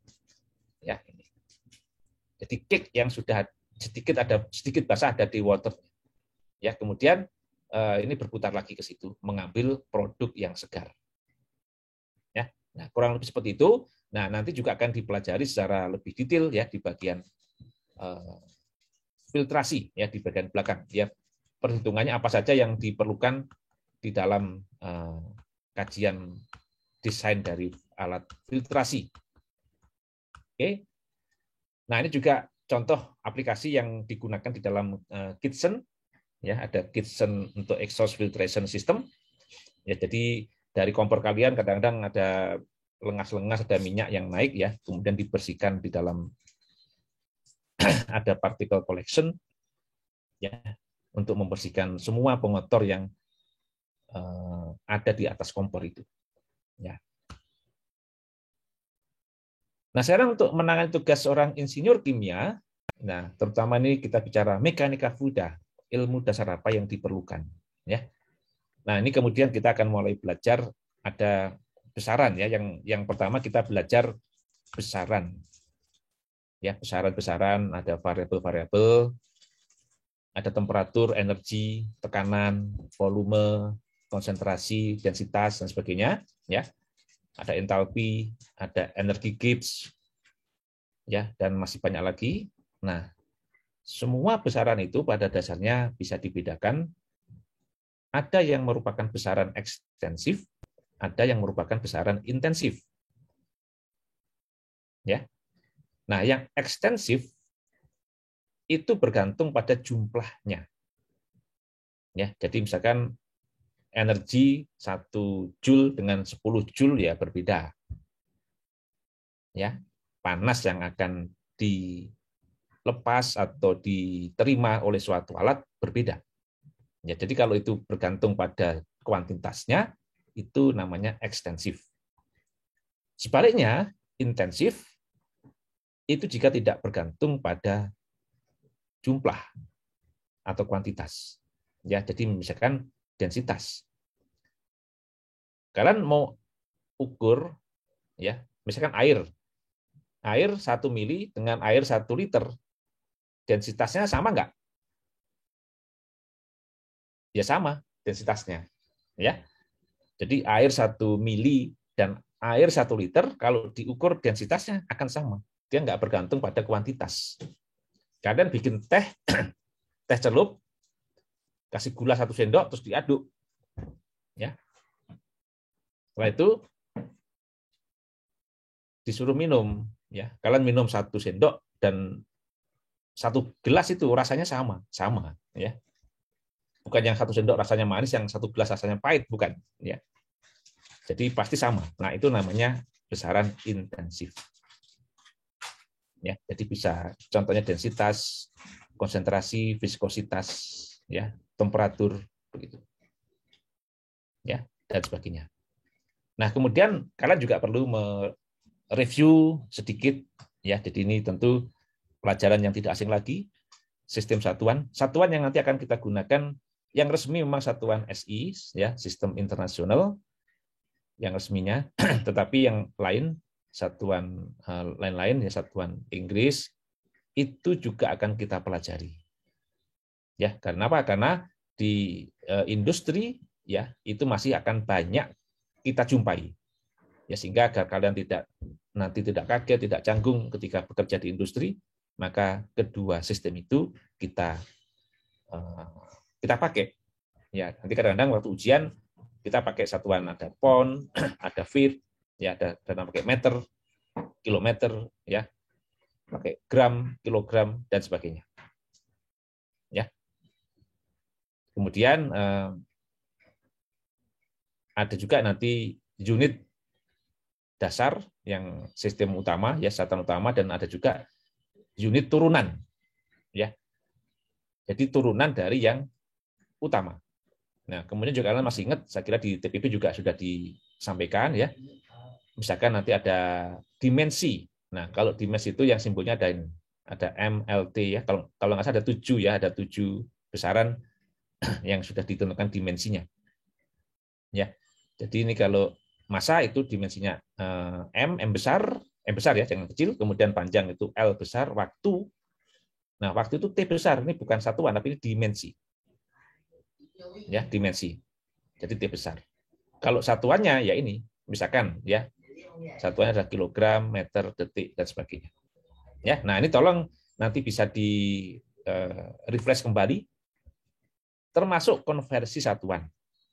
Ya, ini kalian hanya perlu melakukan adaptasi dan latihan sebenarnya. Ya, kenapa? Karena semua konversi itu sudah ada tabelnya. Ya, jadi tidak perlu khawatir. Kalian tinggal siapkan tabel konversi. Ya, dari buku-buku mekanika fluida itu biasanya di bagian belakang itu sudah ada. Bukunya Ginkoplis, bukunya Mekip, cari dari internet ya, itu pasti ada. Ya. Jadi konversi satuan. Ini akan sering kita terapkan nantinya di dalam konversi satuan itu.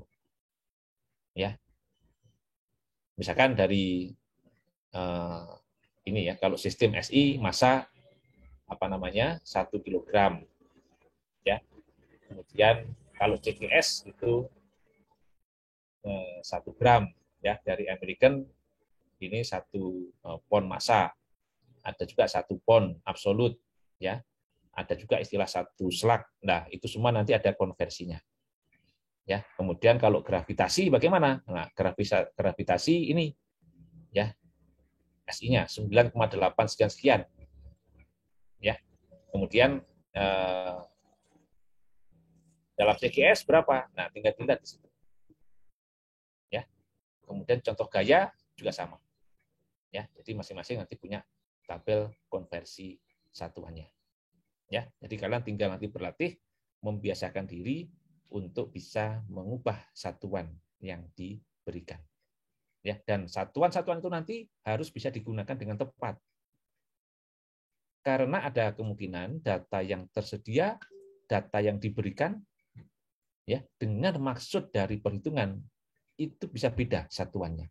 Dan setiap persamaannya harus diperhatikan satuannya. Apakah sudah konsisten atau belum.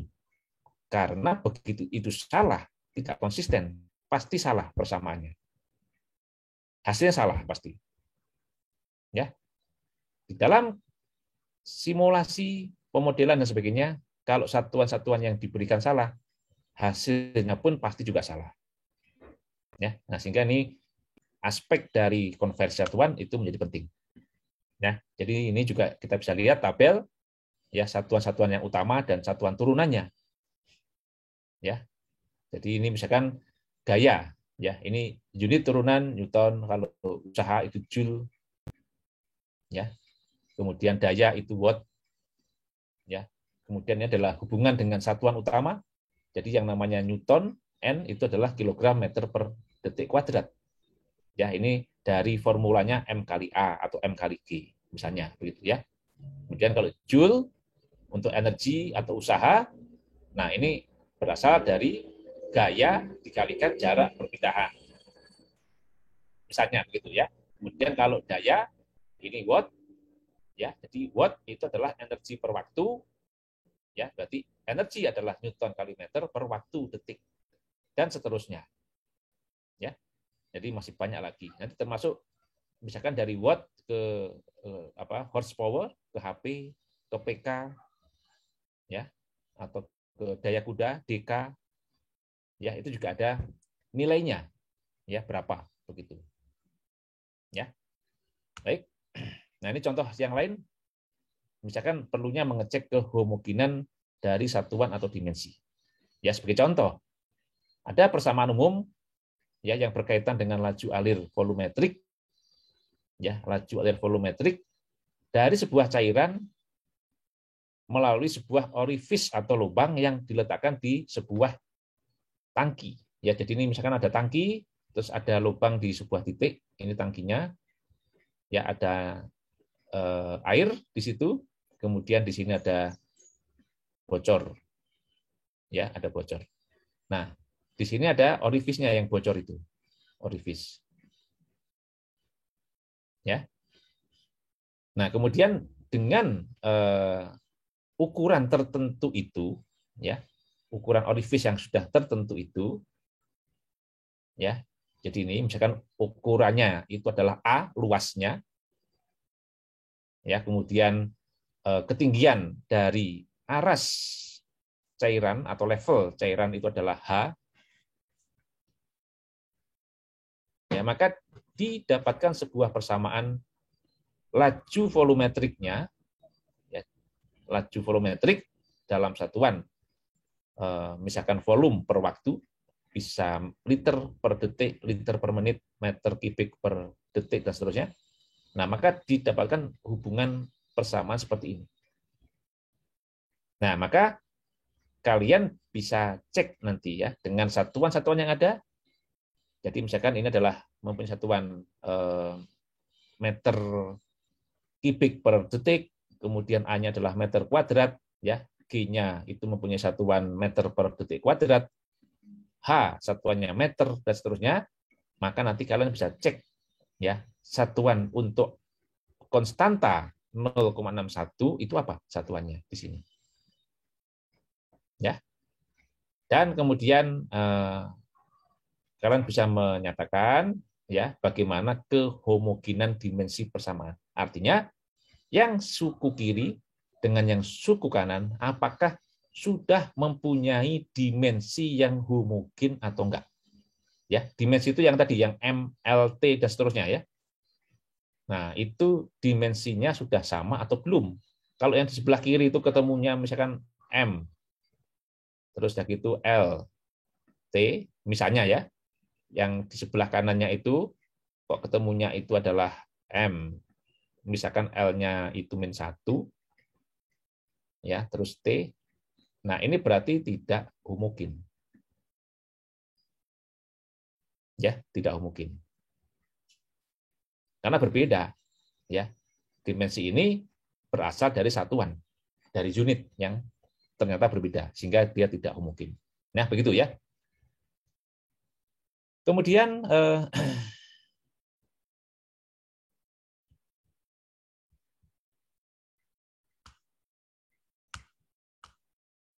nah ini ya massa, berat dan gaya. Ya kita lihat definisinya. Saya kira sudah tidak asing lagi ya, ini massa ini ya jumlah atau kandungan dari suatu zat di dalam benda itu dan harganya tentu konstan.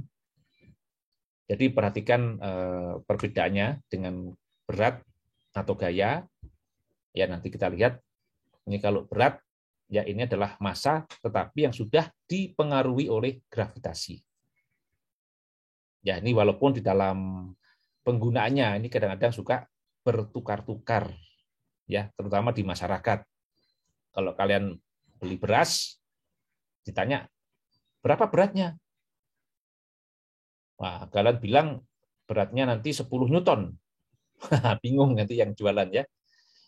Kalian dikasihnya bukan 10 Newton, kalian diberikan 10 kilo gitu ya, karena dikira 10 Newton itu 10 kilo. Ya, terus protes loh, saya bukan beli 10 kilo, saya belinya 10 Newton. Nah, jadi ribut sendiri kan. Kenapa? Karena ada perbedaan persepsi di situ. Ya, memang itu di masyarakat juga demikian. Nah, tetapi tentu di dunia pendidikan ya kita tegakkan istilah-istilah yang sesuai. Ya, jangan sampai nanti kalian juga salah. Ketika kalian menulis laporan, kalian melakukan riset ya, salah di dalam menyampaikan suatu definisi. Oh ini massa, ini gaya, ini berat, ya harus jelas. Nah kemudian untuk gaya, ya ini gaya itu adalah apa namanya? Ini M kali A ya, kalau secara rumusnya ya untuk hukum Newton 2. Jadi suatu gaya F ya dikenakan ya, jadi jika gaya itu dikenakan pada sebuah benda dengan massa M, maka massa itu akan mengalami percepatan ya dengan nilai sebesar A percepatannya. Ya, percepatan ini perubahan kecepatan per waktu. Ya, entah dari keadaan diam ataupun dari keadaan bergerak begitu. Ya, sehingga nanti dia akan berubah kecepatannya. Jadi misalkan nanti VT sama dengan V0 ditambah AT. Ya, kalau V0-nya itu 0 diam ya berarti VT sama dengan A kali T. Ya, jadi akibat dari suatu gaya maka nanti massa itu bisa mengalami sebuah percepatan. Ya.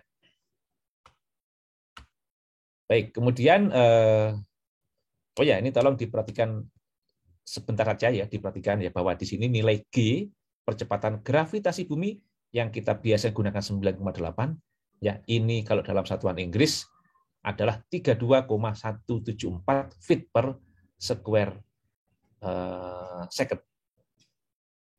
Ya, jadi perhatikan ini G ya, bukan nanti ada lagi GC. Ini perhatikan sekilas ini G 32,174 feet per detik kuadrat. Ya, itu sama dengan 9,8 meter per detik kuadrat. Oke ya, nanti kita lihat istilah yang lain ya yang mirip dengan itu. Nah, kemudian viskositas ya, ini kita lihat beberapa satuannya dulu ya. Ini satuannya ada sentipoas, yaitu 1 CP ini sama dengan 1/1000 Newton detik per meter kuadrat. Ya, 1 CP ya ini senti, maaf, 1 ini sentipoas, ini berarti 1/100 poas ya. Sama dengan juga ini ya 10⁻³ Pascal detik. Ya, jadi ini satuannya bisa bermacam-macam, ini berhubungan semua ini. Ya, Pascal itu Newton per meter kuadrat, jadi Newton, ini Newton per meter kuadrat itu adalah Pascal, ya dikalikan detik, ya jadi sama ini. Kemudian densitas, ya ini satuannya dalam satuan CGS, satuan MKS, satuan Inggris, ya dan seterusnya. Ya kemudian 1 ATM ini kurang lebih sekian, ya 1 ATM ini mega Pascal, ya jadi pangkat 6 kan. 10⁻6 Pascal. Nah, Pascal itu adalah Newton per meter persegi. Berarti kalau 10⁻6 dikalikan 0,1 ya 10⁻5 begitu ya. Jadi ini 1,0125. Jadi 10⁻5. Ya, karena ini adalah M ini adalah mega 10⁻6. Ya, dan ini sama dengan sekian bar. Jadi sebenarnya kurang lebih bar dengan ATM itu hampir sama ya. Ini 1 ATM, ini 1,0125. Nah, kadang-kadang di industri kalian bisa sering menjumpai istilah yang aneh. Ya, kalian nanti kalau pas kerja praktek, nanya, oh Pak itu reaktornya, ini ada reaktor, ini berapa tekanannya Pak? Nah, orang pabriknya bilang, oh itu tekanannya 100 kg.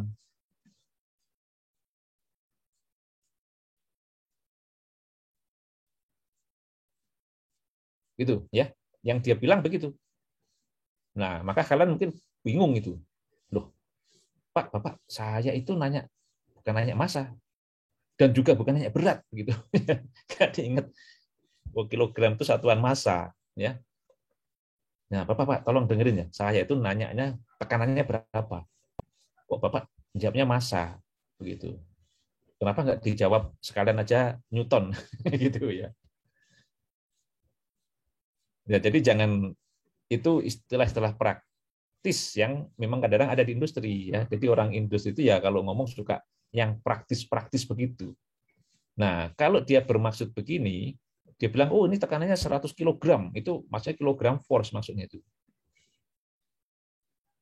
Maksudnya dia. Kilogram force per persen, ini sudah persatuan itu ya, Pak Wawan ya rasanya ya. Jadi kilogram force per sentimeter persegi gitu ya. Jadi sudah persatuan, tapi satuannya sentimeter persegi ya. Nah, jadi kalau dia bilang 100 kg itu kurang lebih sama dengan 100 ATM atau 100 bar ya secara hitungan praktis. Karena yang dia maksud 100 kg itu adalah 100 kg force per sentimeter persegi ya, per sentimeter ini nggak bisa nulis, per sentimeter persegi ya. Nah, jadi ini ada, nah gitu maksudnya gitu, tapi dia cuma bilang 100-nya kilogram ya. Jadi kilogram yang dia maksud itu adalah ATM atau bar. Ya, kalau yang kalian tanya adalah tekanan. Nah, begitu ya. Jadi jangan terus nanti berantem sendiri di industri ya. sama operator berantem gara-gara satuan istilahnya berbeda-beda, ya. Dan masih banyak yang lain, ada istilah-istilah yang seperti itu yang digunakan secara praktis di industri. Ya. Ya nggak bisa disalahkan ya. Tapi kalau kalian presentasi nggak bisa ya, nanti di kampus ditanya sama dosen, itu berapa tekanannya? Oh, itu 100 kg, nggak bisa. Ya, nyatakan dengan kalau kalian nulis jurnal juga gitu. Nanti nulis jurnal, di dalam jurnal itu ditulis 100 kilogram gitu, nggak bisa. Ya, di jurnal ada ketentuannya, gunakan satuan SI misalkan. Oke ya, kemudian ini tadi kita sudah pelajari gaya FMG dalam satuan Inggris itu G per GC. Sekarang ada GC. Nah ini ada GC muncul. Ya, mengapa demikian? Nah ini kita lihat di sini. Ada G, percepatan gravitasi, kemudian GC itu adalah faktor konversi gravitasi, faktor konversi satuan. Faktor konversi satuan, ya. Dan perhatikan juga perbedaan satuannya. Yang satunya adalah percepatan gravitasi, satuannya adalah meter per detik kuadrat ini. Meter per detik kuadrat. Ya. Yang satuannya adalah ini. Gitu. Nah, 9,8 yang tadi sudah kita bicarakan itu sama dengan 32,174 ya. 9,8 meter per detik kuadrat, 32,174 feet per detik kuadrat. Ini sama, cuma beda satuan. Ya. Nah, sedangkan GC angkanya sama persis, 32,174. Ya. Tetapi satuan GC bukan feet per detik kuadrat. Satuan GC, tetapi LBM ya, pon massa feet per LBF ya, pon gaya detik kuadrat. Itu satuannya. Ya, maka kalau ini dimasukkan di dalam persamaan ini ya, G satuan adalah ini ya, G satuan adalah feet per detik kuadrat, satuan G ini. Terus ini GC, ya, satuan M adalah LBM. Nah, maka kalian akan mendapatkan kesetaraan satuannya di sini. Ya. Jadi untuk mengangkat benda yang mempunyai massa 1 LBM di sini, 1, akan dibutuhkan 1 LBF begitu ya, karena semua satuan ini feet dengan feet hilang, detik kuadrat hilang, LBM hilang ya, sehingga yang di sebelah kanan itu tinggal LBF ya. Maka untuk 1 LBM ini yang nanti akan menghasilkan 1 LBF gaya yang dibutuhkan itu ya. Nah, ini adalah sistem satuan yang digunakan untuk satuan Inggris, sistem Inggris. Ya, maka nanti di dalam perhitungan ketika menggunakan persamaan, menggunakan satuan yang Inggris, ya, perhatikan kesetaraan satuan di setiap suku. Ya. Karena kadang-kadang ada rumus yang sudah dituliskan itu memang sudah dituliskan dengan GC rumusnya. Ya, sehingga kalian tinggal ikuti atau memasukkan. Ya. Memasukkan satuannya. Yang jelas kalau ada persamaan G dibagi GC itu nilainya 1 pasti ya. Ini G dibagi GC ini pasti 1 ya, karena angkanya sama. Cuma satuannya tidak 1 nilainya. Ya. Satuannya tidak 1. Oke ya. Nah, tadi ada yang persamaan itu sudah dituliskan GC, tetapi juga ada yang belum. Nah, kalian harus waspada di situ. Jadi caranya adalah dengan mengecek konsistensi satuan di setiap suku. Walaupun dia itu tidak dituliskan, tetapi kalau satuannya tidak konsisten, maka kadang-kadang itu kalian harus menambahkan GC. Tapi harus dicek dulu. Kalau ditambahkan itu bisa di atas, bisa di bawah, bisa di pembilang, bisa di penyebut, ya. Tetapi anyway tetap harus dicek satuannya. Kalau ditambahkan ini satuan GC itu satuannya sudah konsisten atau belum, ya. Kadang-kadang juga disesuaikan dengan densitas. Nah, di sini yang agak tricky, ya, tricky di dalam menuliskan persamaannya, ya. Jadi intinya adalah bahwa setiap suku di dalam persamaan itu cek satuannya harus konsisten. Nah, itu aja pesannya, ya, itu prinsipnya. Baik, kemudian ya setelah ini kita lihat berbagai pengukuran gaya, ya. Ini saya kira bisa kalian baca ya, nanti ada berbagai macam. Ya tadi sudah ya saya kira ya. Untuk ini satuan-satuannya. Nah, sekarang densitas. Ya, densitas ya ini massa yang terkandung dalam volume tertentu ya. Tadi ini termasuk besaran intensif ya, jangan lupa ya, intensif. Ya, secara formula adalah ini ρ itu M per V. Ya, yang di kanan ini M dibagi L pangkat 3 adalah dimensi. Ya. Nah, setiap senyawa ya tentu bisa ditentukan densitasnya. Ya, apakah dia padat, apakah dia cair atau gas. Ya, yang penting kita bisa ukur berapa massanya, berapa volumenya. Ya, berapa massa, berapa volume. Ya, kadang ada densitas partikel, ada densitas bulk, terutama kalau dia partikel. Kalau dia liquid atau gas itu pasti memenuhi volume yang penuh, ya, yang sudah ditentukan volumenya. Jadi misalkan ini ada cangkir atau ada tangki, ya, terus kalian isi cairan hingga penuh, ya. Nah, ya kalau nggak penuh juga tertentu aja, nggak boleh segini misalkan ya. Yang penting kalian bisa menentukan volumenya. Maka dengan massa tersebut ya bisa ditentukan berapa massanya, berapa kilogram atau berapa gram. Kemudian volumenya juga begitu. Berapa volumenya? Kalian bisa menentukan ini. Ya, yang gas ya juga begitu. Ya, tapi kalau gas tentu kan ada tekanannya, ada. Jadi kalau kalian gas, misalkan kalian punya seperti ini, ya ini wadah kotak kubus atau balok tertutup. Kalau gas harus tertutup kan, terus kalian isi gas di sini, ya. Nah ini kan gas kan bisa ditekan terus. Kalian isi diinjeksi, ya, dengan jumlah 1 gram masuk. Kalian tambah lagi 1 gram masuk. Kalian injek lagi 1 gram masih terus masuk. Walaupun volumenya tertentu, ya. Jadi ini misalkan logam sehingga volumenya itu tetap, tetapi kalian injeksikan gramnya nambah terus, massanya nambah terus, dia terus masuk. Ya, terus masuk di situ. Nah, itu ada faktor tekanan.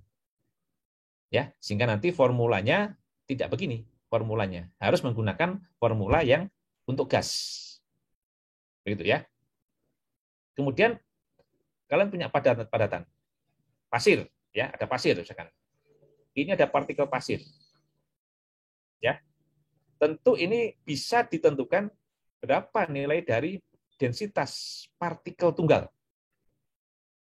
Densitas partikel tunggal. Ya, dengan teknik tertentu. Ya. Kemudian kalau dia dimasukkan ke dalam cangkir, ya, di sini pasir semuanya. Nah, tentu di dalam cangkir ini tidak semua space itu terisi pasir, pasti ada rongga-rongga kosongnya, ada porositasnya, ya kan? Nah, sehingga apa? Untuk volume cangkir yang penuh ini, ya, untuk volume tersebut tidak semua volume itu diisi oleh partikel pasir, betul ya? Ada rongganya. Nah, maka densitas bulknya di sini pasti berbeda dengan densitas tunggalnya. Ya, densitas tunggalnya itu bisa lebih tinggi. Ya, bisa double. Ya, tergantung pada porositasnya. Jadi misalkan ini densitasnya 2, Ya, 2 gram per sentimeter kubik. Yang di sini cuma 1, bisa aja terjadi. Ya, karena bergantung pada seberapa padat partikel pasir ini mengisi cangkir ini. Ya. Oke ya. Jadi harus tahu, kalian harus, itu fenomena-fenomena yang kalian perlu bayangkan dan cermati. Ya, jangan langsung itu segitu densitasnya. Bentar dulu. Itu densitas partikel tunggal atau densitas bulknya. Oke ya. Nah, kita lihat sekarang contoh nih. Densitas ini air segini, etanol segini. Ya. Maka ini juga bisa menjadi sesuatu yang kalian gunakan, eksploitasi di dalam suatu proses, misalkan pemisahan. Ya. Apalagi kalau dia nggak bercampur, misalkan air dengan minyak. Ya. Air dan minyak itu tidak soluble, densitasnya berbeda, maka kalau itu mau dipisahkan, ya tinggal didiamkan beberapa waktu, nanti akan terbentuk 2 lapisan. Yang di atas itu minyak, yang di bawah air. Ya, sehingga bisa dipisahkan dengan gampang. Begitu. Oke, nah kemudian kita lanjutkan untuk yang besaran yang lain ya, ini massa per volume. Ya, ada lagi ini adalah volume spesifik ya, jadi kebalikannya volume per massa ya. Terus kemudian ada lagi di dalam berbagai aplikasi yang menggunakan istilah yang lain ya, yaitu di sini menggunakan SG, specific gravity. Ya, jadi ini perbandingan antara densitas suatu zat ya dengan densitas standarnya atau acuan. Ya, kalau cairan biasanya menggunakan air atau disebutkan cairan yang lain yang dirujuk. Kalau gas biasanya menggunakan udara atau menggunakan gas lain yang dirujuk ya pada kondisi PT yang sama.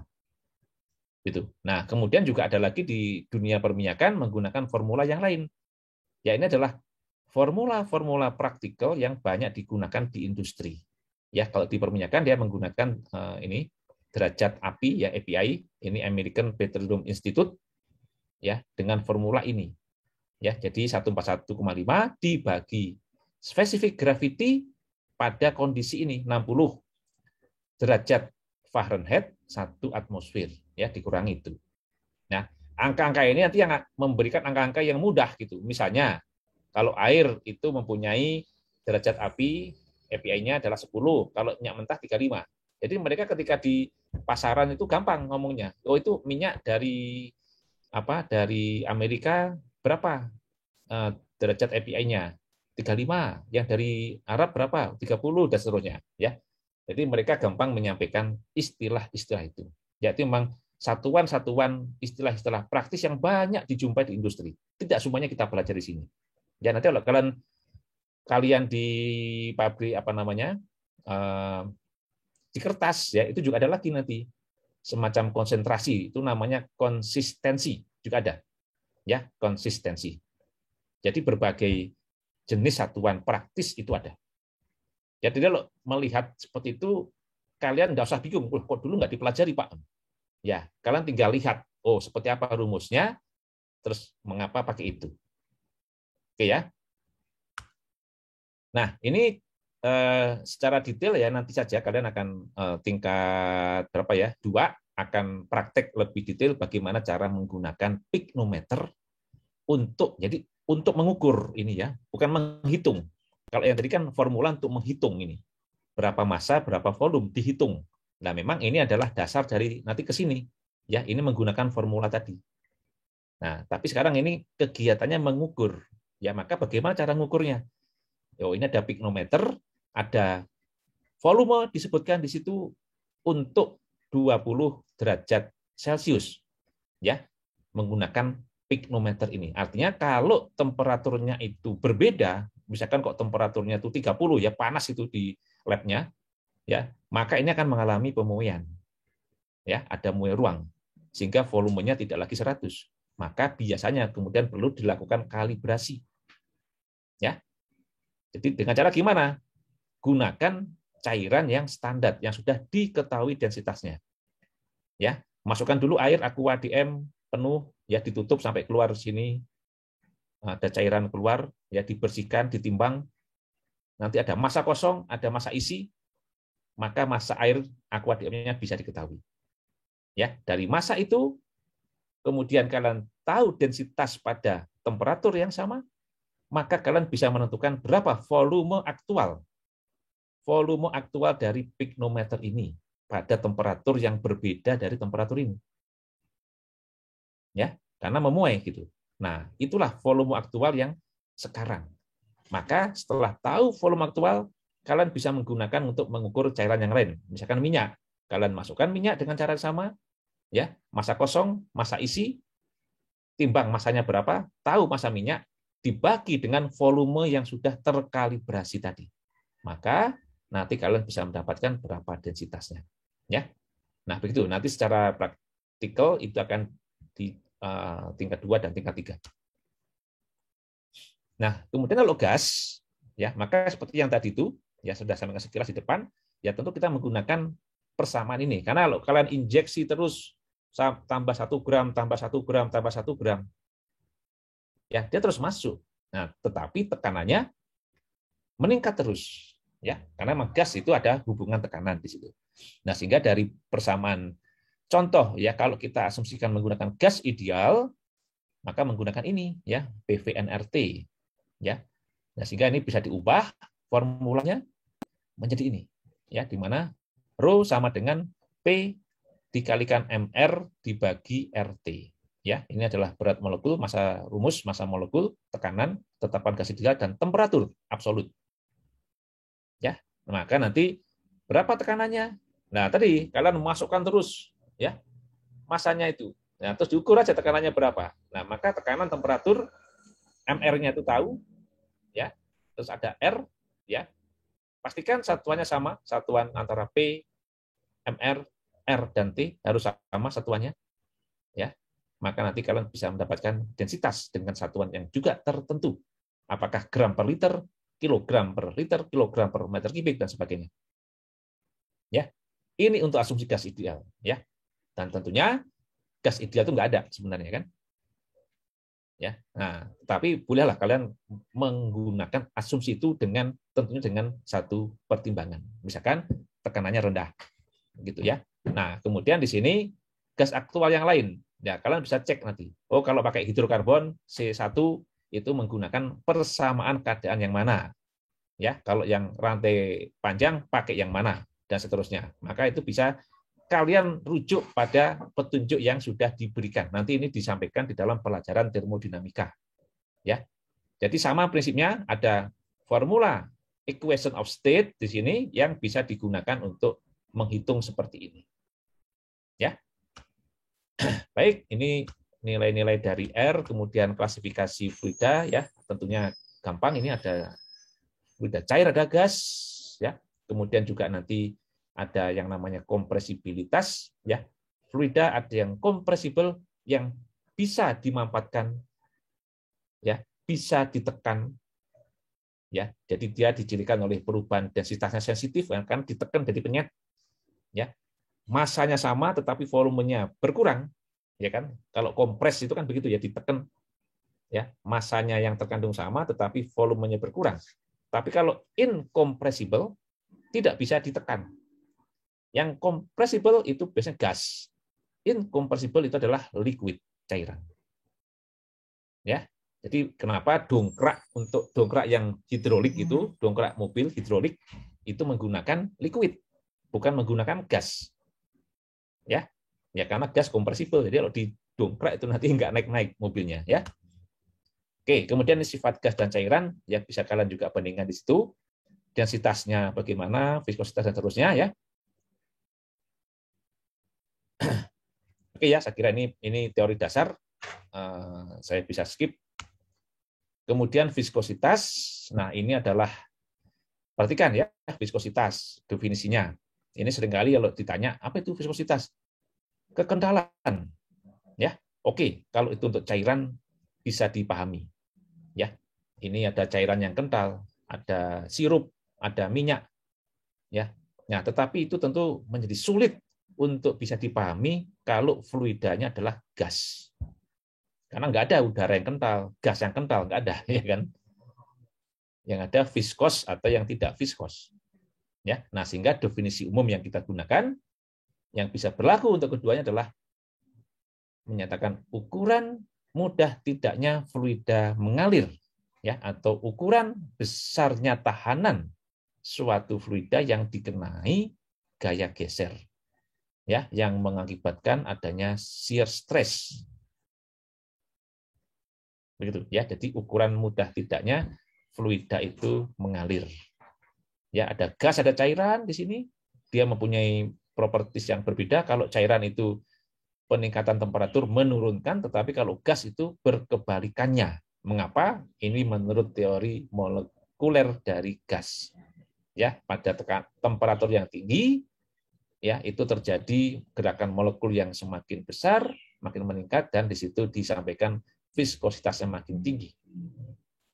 Ya, dan kebalikannya untuk cairan. Gitu. Kemudian juga dapat dilihat klasifikasi berikutnya adalah untuk yang fluida, ada yang bersifat Newtonian yang mengikuti hukum Newton tentang viskositas ini. Ya, di mana tau sama dengan min mu du per dy. Ya, perubahan kecepatan terhadap perubahan jarak. Ya, nanti ini akan dipelajari lebih detail.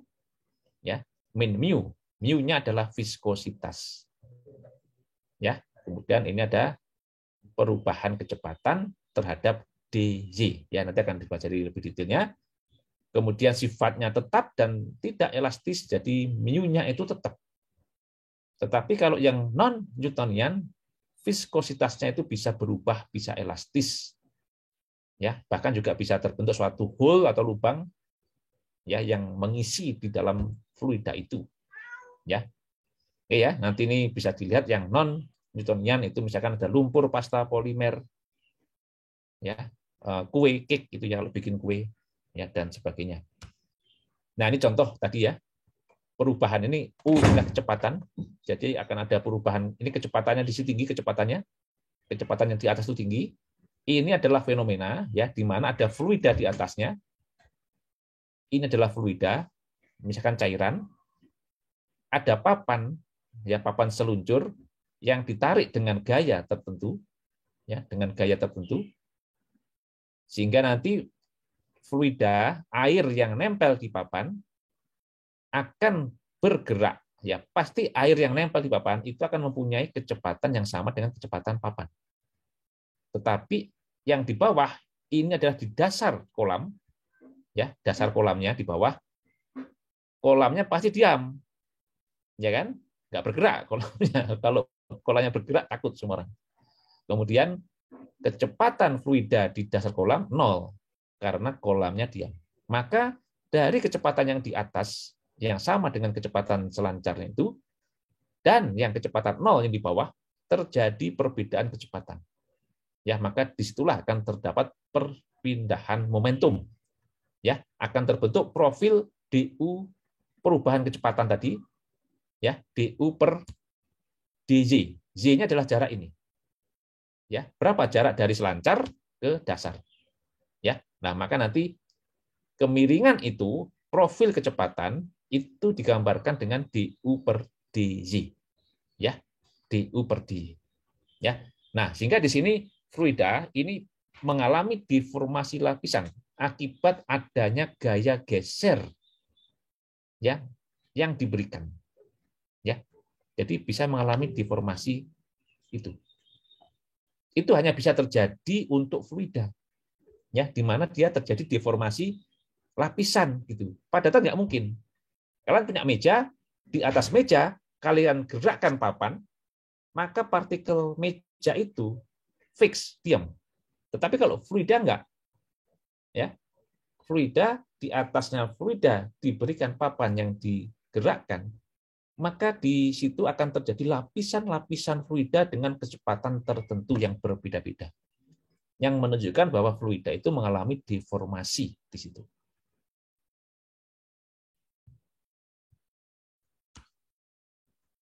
Ya, oke. Kemudian di sini rumus berikutnya ya nanti akan dipelajari lebih detail di bagian fluida mengalir. Oke, kemudian viskositas.